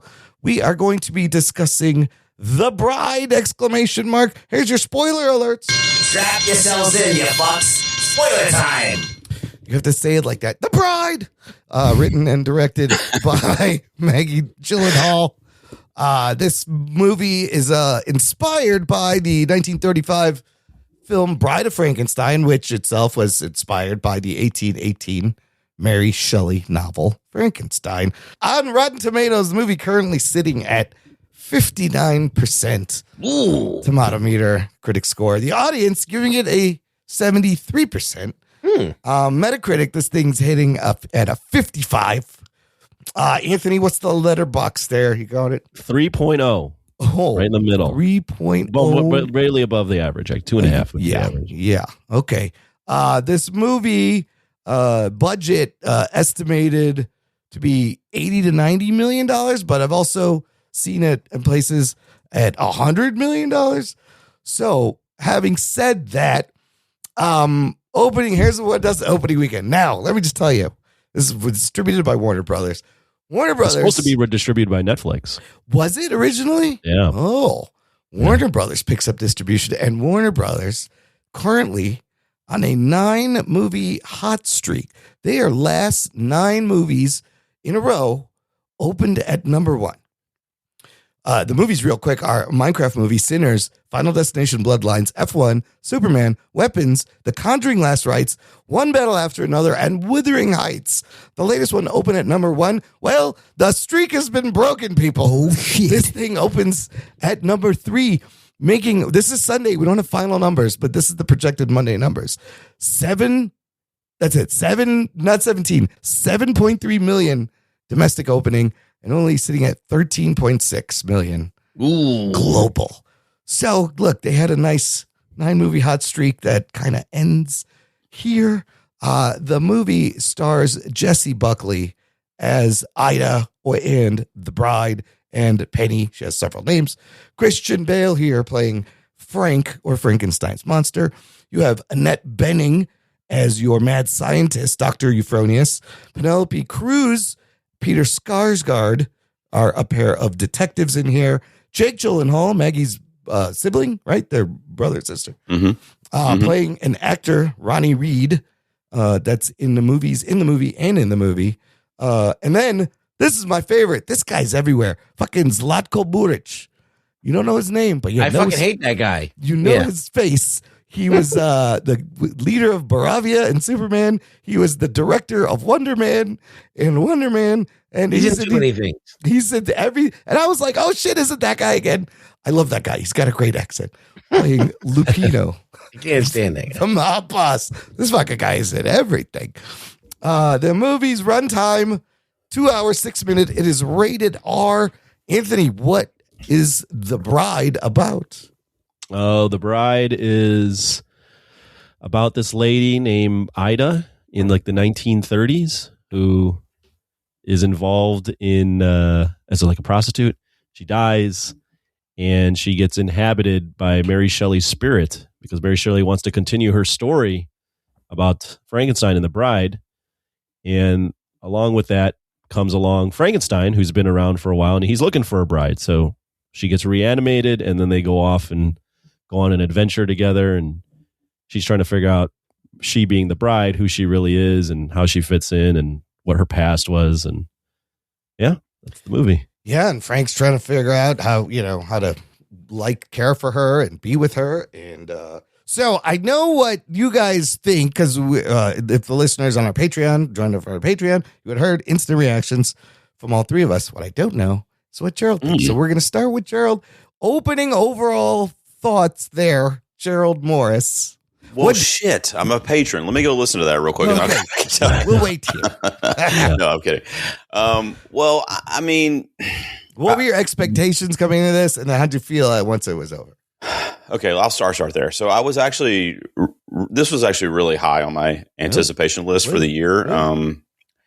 I love just the Frankenstein story inherently by default. Like I thought, GDT's adaptation that we just talked about for the Oscar nominees was good, but it still was kind of missing something for me. Mm-hmm. It was a little too much one way and not enough the violent route. So I know that sounds weird, but it just was a little too lopsided. So I thought, well, maybe Maggie Gyllenhaal here. She's a cool director. I like the movie she did called The Lost Daughter a few years ago, although it was very, very different than this.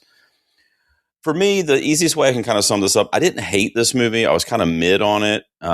It was really, really visually striking. Like I really responded to the way it looked. Like I thought it was ambitious in that regard. It was great set designs, costuming. I thought she really captured the era like accurately, but also kind of in this like almost like comic book way, where it was kind of didn't seem real, but it was still set like in a real setting, real Chicago and New York and the various places they went to in the movie.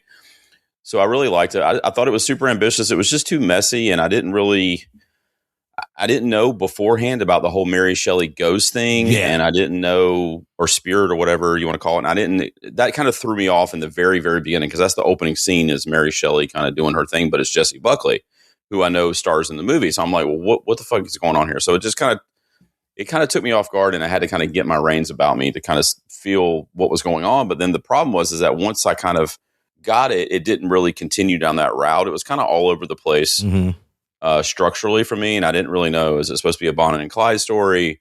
Is it supposed to be like, just monster fucking or whatever that genre is called? I mean, I don't know.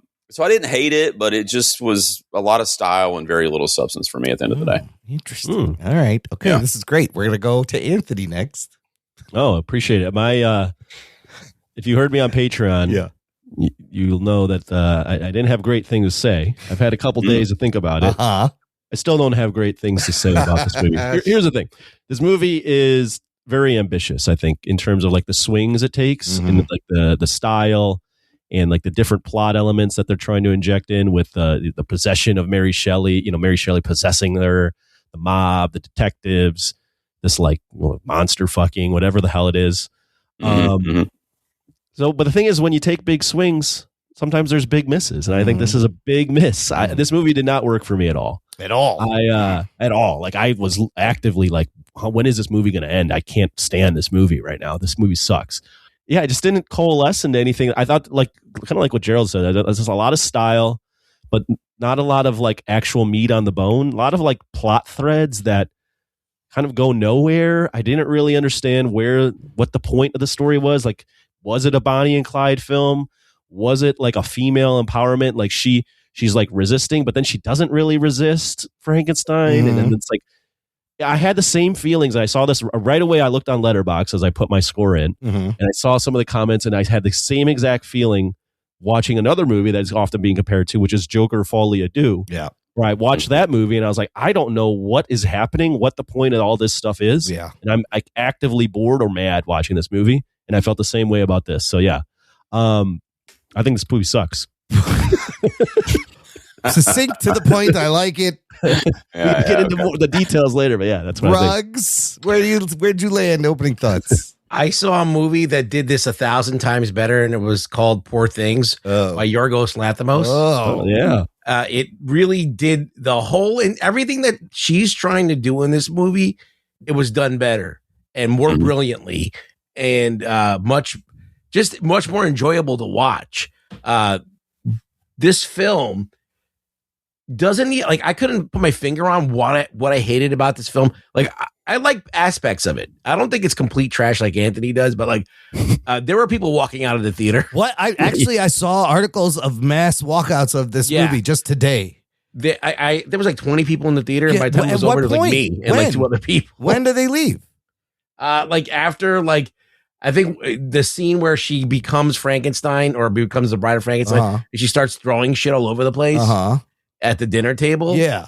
And people were just like, "Fuck this! This is not this convention's not over yet. This is gonna be the whole film." And they just bounced. A lot of them bounced after that. Wow. This is the problem. Inherently, yes, you want to do this crazy thing where Mary Shelley inhabits a person and takes over their body. Immediately, you want to have a push and pull, right? You want to paint Ida as this like submissive girl who doesn't have her own agency at all. And then you have Mary Shelley like slapping the shit out of her going, no, I'm the smart woman from the fucking whatever. I'm educated and all this stuff. And I had these ideas back then. And if I just could whatever go through your body and make you stand up for yourself and whatever, that would have been cool. But that's not what happens. It's so messy. Yeah.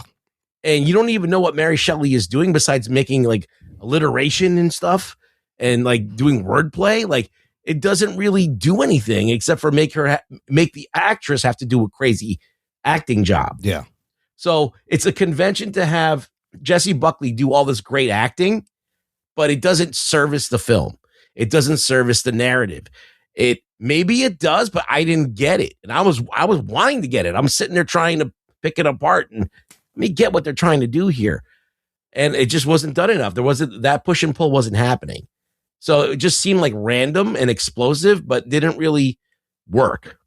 And then that's basically all of the aspects of the film do that. They have things that they're trying to do and they're explosive, but they don't really work. And the relationship with Frankenstein, the detectives that they throw in the whole Joker folie à deux or Joker thing where they start acting like the bride. And there's a movement that acts like the bride. And it's in the papers and stuff. Like all that stuff just seems like derivative and not done well. And when you're comparing it to a movie like Joker Folie à Deux, that's not good because nobody liked that movie. All right. Yeah, I think the ambition is admirable, but I kind of agree with Rogue Boy that it was like they would start a certain path where you're like, okay, this is what she's going to kind of try to tell us the whole point of all this stuff is.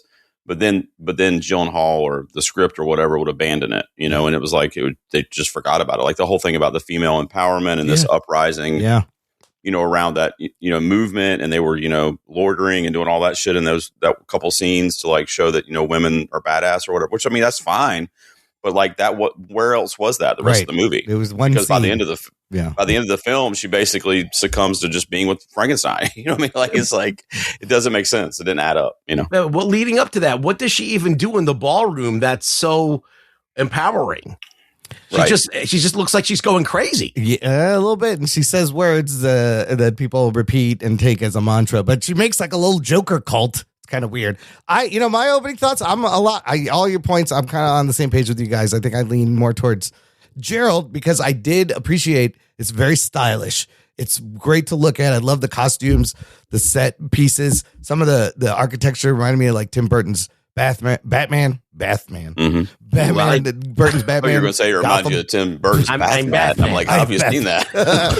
What are you? I'm Batman. You need a wash.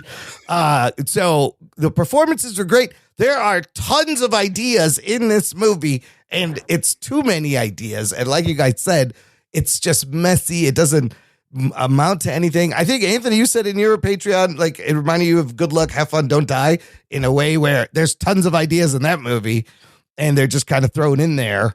But this one, it dragged a lot for me. Well, I didn't completely hate it. The scenes, I think, just lingered too long. But I did appreciate her kind of experimental take and her big swings and her trying to embrace the messiness. And it did remind me of Bonnie and Clyde, Natural Born Killers, and Joker 2. But the thing, I thought Jessie Buckley, she was great. The thing with her switching accents between Mary Shelley's British accent and American accent was crazy, but a lot of that, I could not understand what the fuck she was saying. It was kind of incoherent at times. Yeah, the whole Mary Shelley possession. I feel like if that had been... Yeah, that didn't even really need to be a thing for this. Like, I don't know why it couldn't have been just a more straightforward, we dig up this body and this is who it happens to be. And that's the story. You know what I mean? I don't really know where that even, again, it's a plot line that starts, but doesn't finish. I mean, it doesn't even really make any sense because at the beginning of the story, you see that Mary Shelley's the thing, and she possesses this girl, Ida. Yeah. Mm-hmm. And she possesses Ida, presumably to continue her Frankenstein story.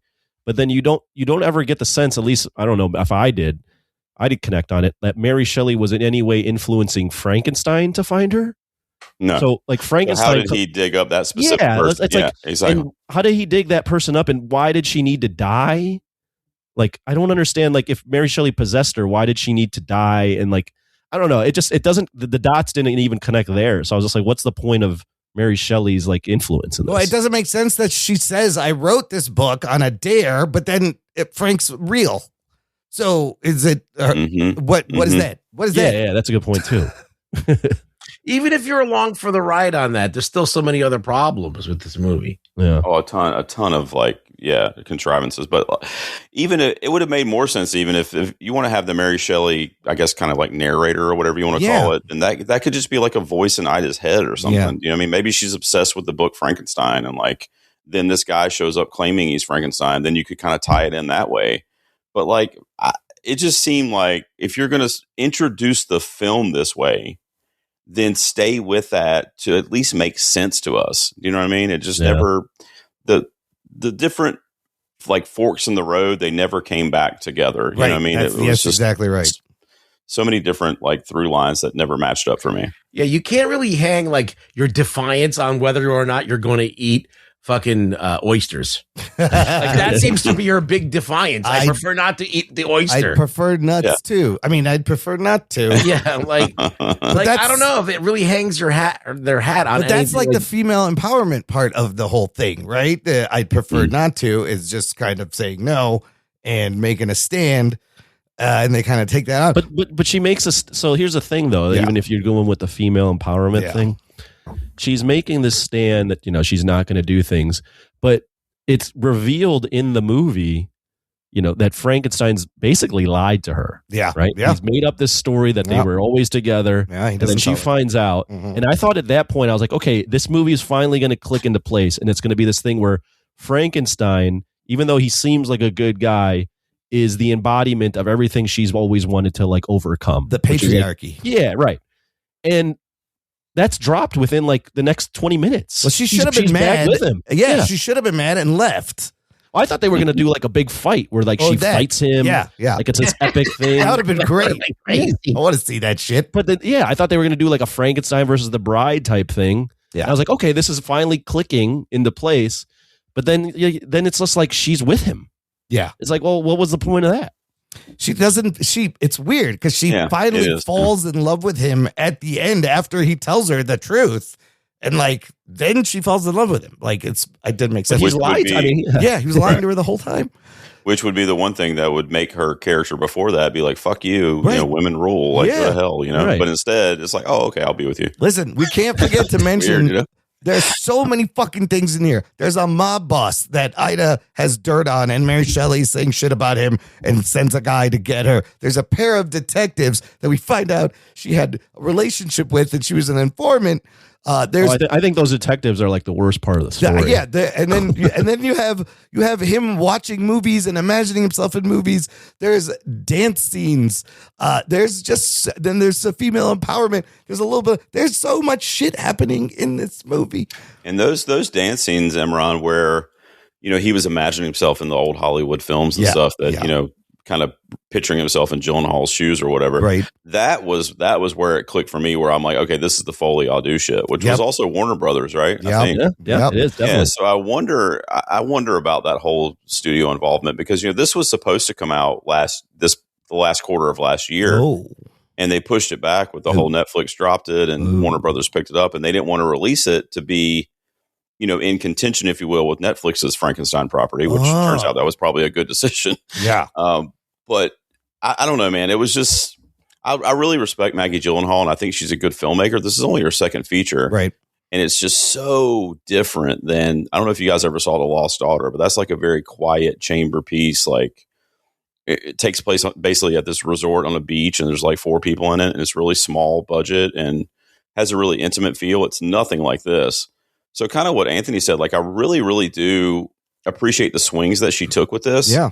I just wish that it would have been cohesive to kind of come together, or some of these elements that confused it were left out, like the Mary Shelley possession and all that. Because if you had done a cut and dry, Bride at Frankenstein's story, that was kind of similar to what we got, but it didn't have this offshoot of the female empowerment and then the offshoot of the Mary Shelley possession. And but it was more just like a clear cut kind of like remake, of the story. And it looked the way it looks. I thought it was beautiful. It was top tier shit from a lot of technical standpoints, but the story just sucked. It never came together. I think they could. I agree, but I also think that they could have done all the same elements and just written it better and done it better. Yeah. Like the fact that they leaned into this kind of like discombobulation.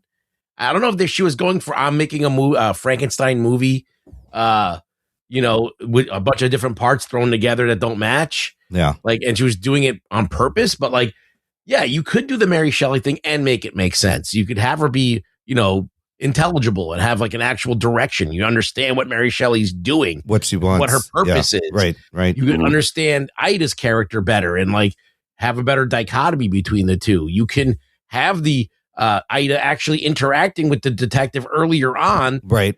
So it doesn't seem so thrown in, Yeah. You could do all of these things in this movie, but they're just done so frenetically and for the sake of being frenetic. Yeah. Mm-hmm. It doesn't make any sense. Like every man is a sexual assaulter in this movie or a piece of garbage, and except for Frankenstein, who's right. The amalgamation of a bunch of fucking dead people.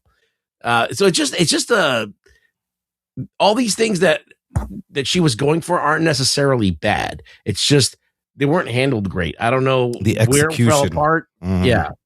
Well, I think also what's when you mentioned Imran earlier about what were your expectations? Yeah, a 1930s Chicago. I liked that concept of bringing Frankenstein into this world, and he's been around for a year. And I do like Christian Bale's performance, but I think another thing is the tone and there's a lot of incongruencies. So they're trying to go at some points for a stand up for yourself, female in a man's world, but then it's kind of Looney Tunes adventure type too. Yeah. There's it's just I'm watching the movie and I'm is this supposed to be am I supposed to feel like this is really serious? Because you're showing me things that you think are really, you're trying to say that this is a serious story. But then what I'm watching on screen is basically Bugs Bunny. Yeah. So a lot of the tone stuff I think is just all over the place. The tone is definitely all over the place. Yes. I feel like you could compare this to Natural Born Killers too. Yeah.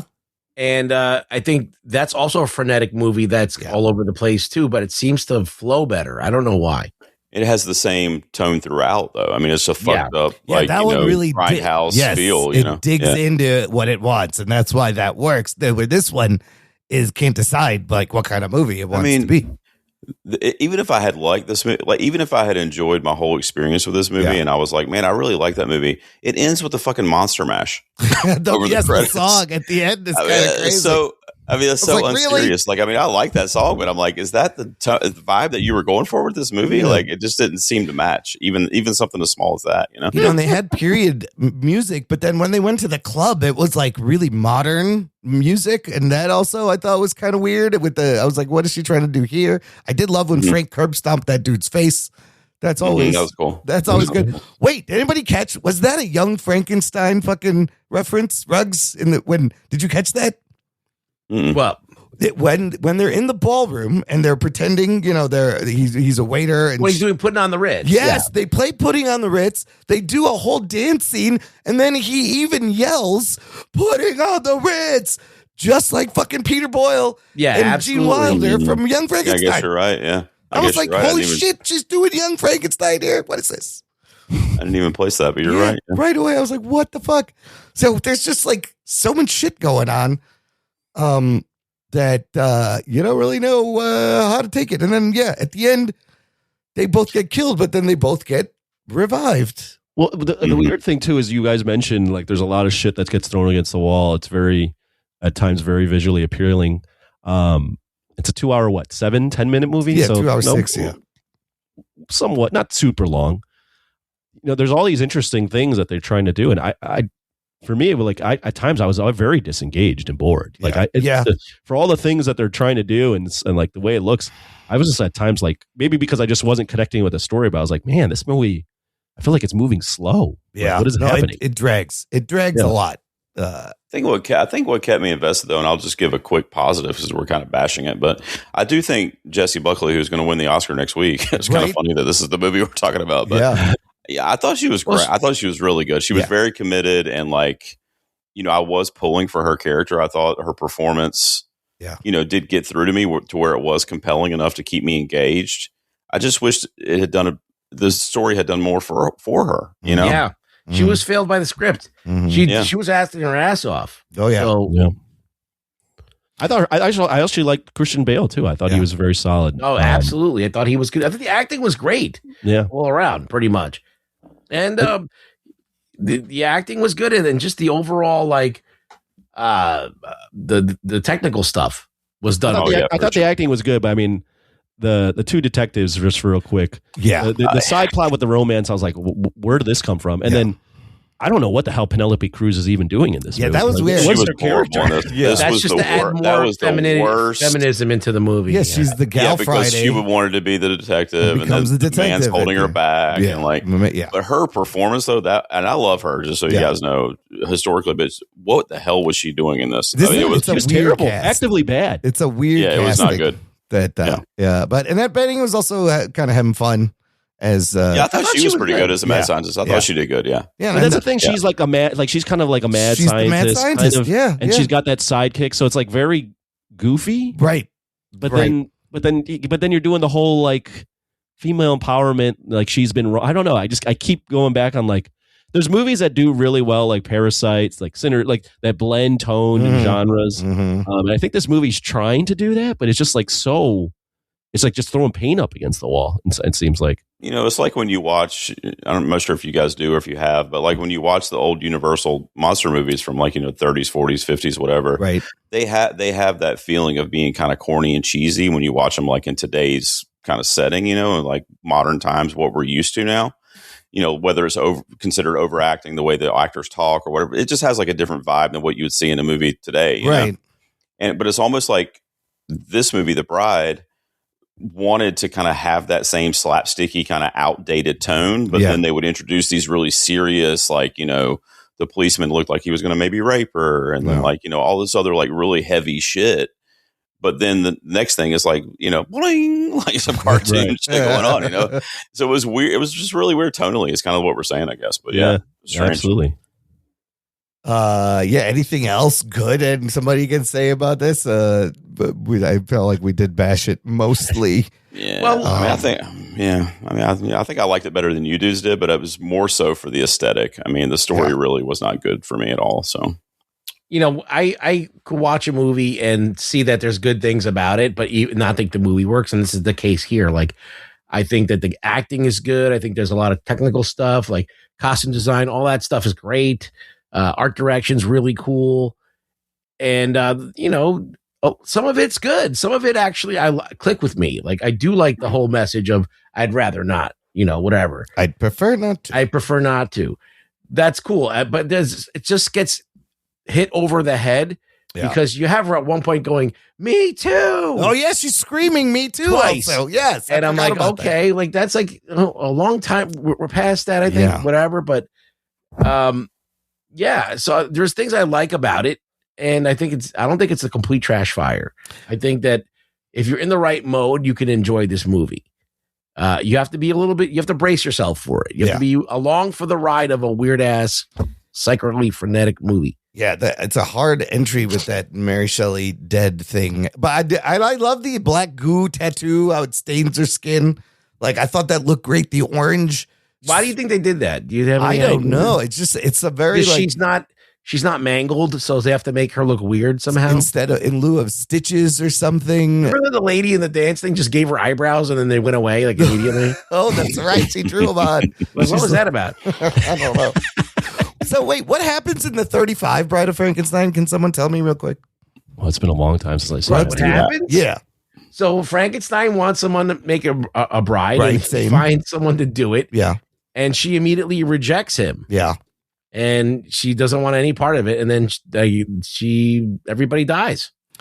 So they never end up together in that one. No, they do not. Interesting. It never works out for Frankenstein. Yeah, it shouldn't. It's Frankenstein. Even the James Gunn one, the bride fucking has no. Oh, that's right. Interest in him, yeah, right in front of him. She fucking. This is the only story where the bride actually wants to get with Frankenstein. Yeah, and the thing is though is he's actively lying to her. And he's kind of like not an alpha either. He's kind of just he's kind of like a very docile dude. Yeah. So I mean, they shoot a couple of people, but I thought we would see them strangle or mutilate some more people. But imagine he was just like Frankenstein, and he was just like told her the truth. He's like, "I dug you up. Yeah, you were dead. This is what you got now. This is I don't know what happened. I don't know what happened to you before, but you're here now." Okay, wait. I'm going to soft launch this whole idea here, where it's a segment we're going to try. We talked about this on the last Discord. We're going to run this movie through what I'm going to call the Grillo-meter. Oh, the Frank Grillo meter? Yes, I'm stealing this from Rewatchables a little bit. We're putting our own twist on it. Here's the question. Is this movie better or worse with Frank Grillo? I don't think Frank Grillo could save this movie, but I know a part I would cast him in. Okay, that's the second question. Which part would you put Frank Grillo? I would either put him as the detective. Okay. Or if you want to just go against it, I would put him as the guy, like the guy who's with the oyster at the beginning. Oh, that fucking guy. That weird guy, that weird-faced guy. That he was trying to feed her. Come on, you want the oyster. Come on. You know me. You eat the oyster. I'll Eat give the you oyster. Yeah. That'd be funny. I don't know. What do you think, Anthony? Does the movie improve with Frank Grillo? I don't think you can see I don't think he saves the movie, but I do think it could be better. I could see Frank Grillo in a few. I think like Frank Grillo is a little too rugged to play like the dressed up gangsters in this part of the time. Yeah. I could see him doing Christian Bale's part. Yeah, I was going to say he could be Frank Grillo style. Oh, yeah, he could be Frankenstein. Frank Grillo style. What would really fit with the theme is if you put him as the sidekick for Annette Bening, and he's just this weird, like Igor character, you know? Yes. Maggie Gyllenhaal leads into it. Frank Grillo is. How did they ask Frank Grillo? But have Frank Grillo dressed as a woman, like yes, still in a maid outfit. Right? Yeah. What if he's the head crime boss? The guy Lupino. He could be Lupino. He could be. I vote 2 thumbs up on keeping this. Okay, this is a soft launch, but this makes it fun. Yeah. Grillo meter, copyright. We stole it. It's better with Grillo for sure. Right. It's better. And my point is, sometimes everything's better with Grillo. We just have to appreciate that. All right, Gerald, let's start with you. Give me a number, and I don't know. That's about it. Give me a number. What'd you do? Yeah, I'm going to go right down the middle. I mean, 5 out of 10. I mean, I like the aesthetics. I liked anything technical in this movie I thought was really good, except for that last song choice, which was really baffling. But and Jesse Buckley was great, but the story was just all over the fucking place, and I'm not really sure what the point of any of it was. So it just kind of fell flat at the end of the day. All right, Anthony. I'm very low on this movie. I will say that the craft of the movie is good and the acting is good. But when a story doesn't work for me, I'm very down on those type of movies. I've seen only 6 movies this year so far. Okay. I need to start stepping up and seeing more movies, but I rank them on my Letterboxd. Yeah. And I have this as my 5th out of 6 movies. Oh, what's number 6? Number 6, I don't know if anyone's seen it. Maybe you have, Gerald. It's called Night Patrol. Oh, you told me about that. With Justin Long. That is an awful movie. But I'm fairly confident that this movie and the Night Patrol and The Bride will be on like the bottom of my list for the year. Yeah. I have this as a 3 out of 10. I hated this movie. Ew. I don't have it like it's not like the lowest of lows. Yeah. Because I can appreciate the craft. But yeah, this movie sucked. Yeah. So I tried from the start. Say it again. I don't think there's very many movies that are going to be worse than what I saw the other night. Damn. Rugs. 5.5. It's a movie. Yeah. It's got some redeeming qualities, good performances, but yes, it's kind of, you leave the movie and maybe it's 'cause I'm a man and I don't understand it. You're too not dumb. meant for me, but I really wanted to. I was there. I was trying. So I gave it a shot. It just needs a little bit more polishing. Yeah, I'm at 5.5. I agree with Gerald. Like the craft, the way it looks, the performances are great, but it's messy. incohesive, too many ideas, and just kind of you don't know what the point of anything is. And the Mary Shelley thing, I was not expecting. And now that you said it, Gerald, it kind of threw me for a loop right at the beginning because you're like, oh, weird, what? Man. What? I was done better.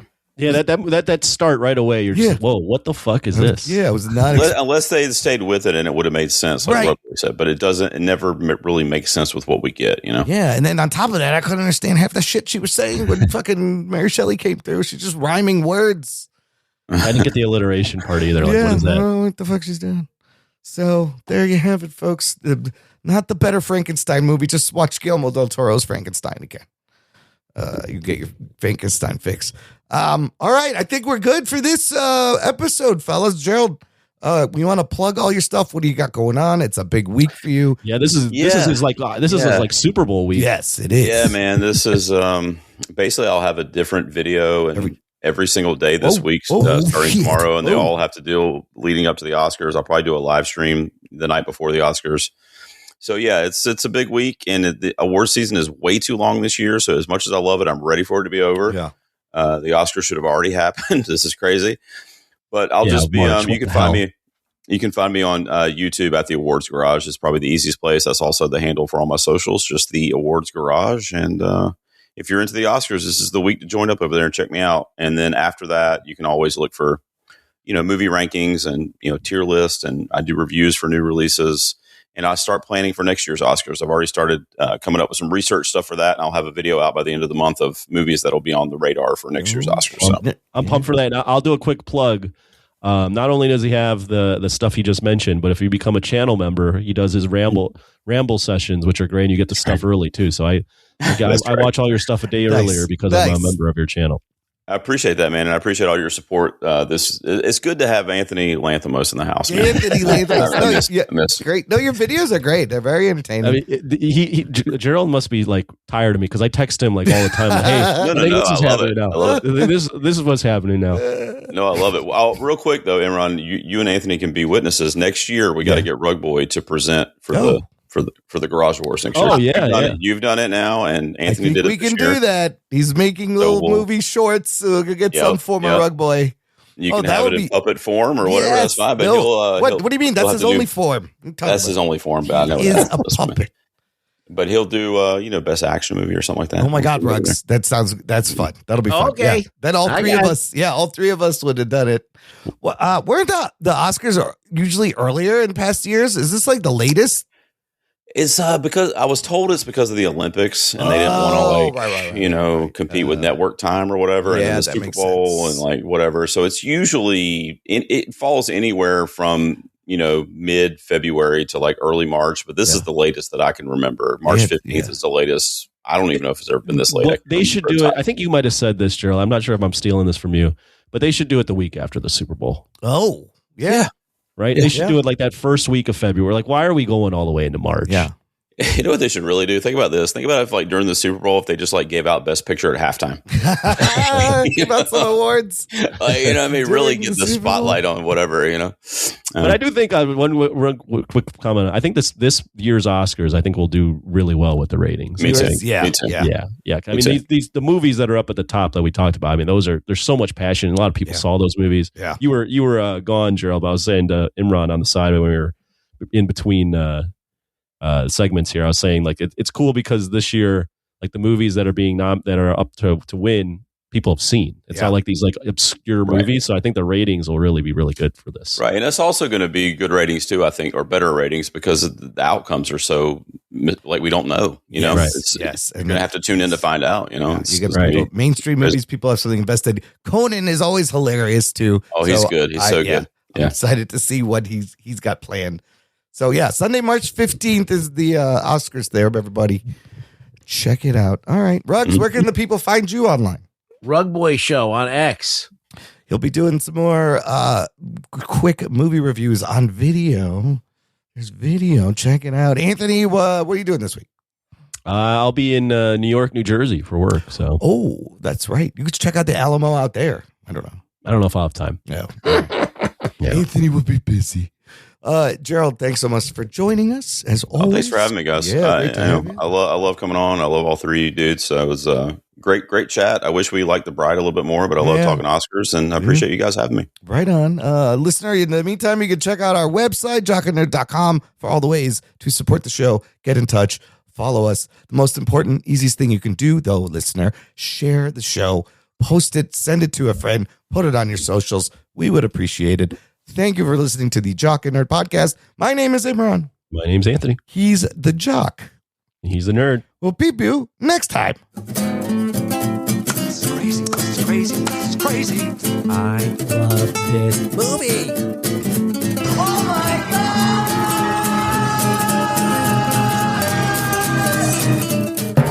Jock and Nerd. On the Rotten Tomatoes, it is. Oh, hold on. Pause. I didn't open any of this shit up. Give me 2 seconds so I can open this up, and I'm going to cut all this out, and I just got to click this button. I was not prepared. Wow. Click this button. I had to pee, and I got distracted. And click this button. Your own penis? That's crazy. Yeah, I did. I was like, whoa. Always hitting the pee, man. It'll throw you off. I haven't seen that in a while. Okay. What is that? Okay. Anyways,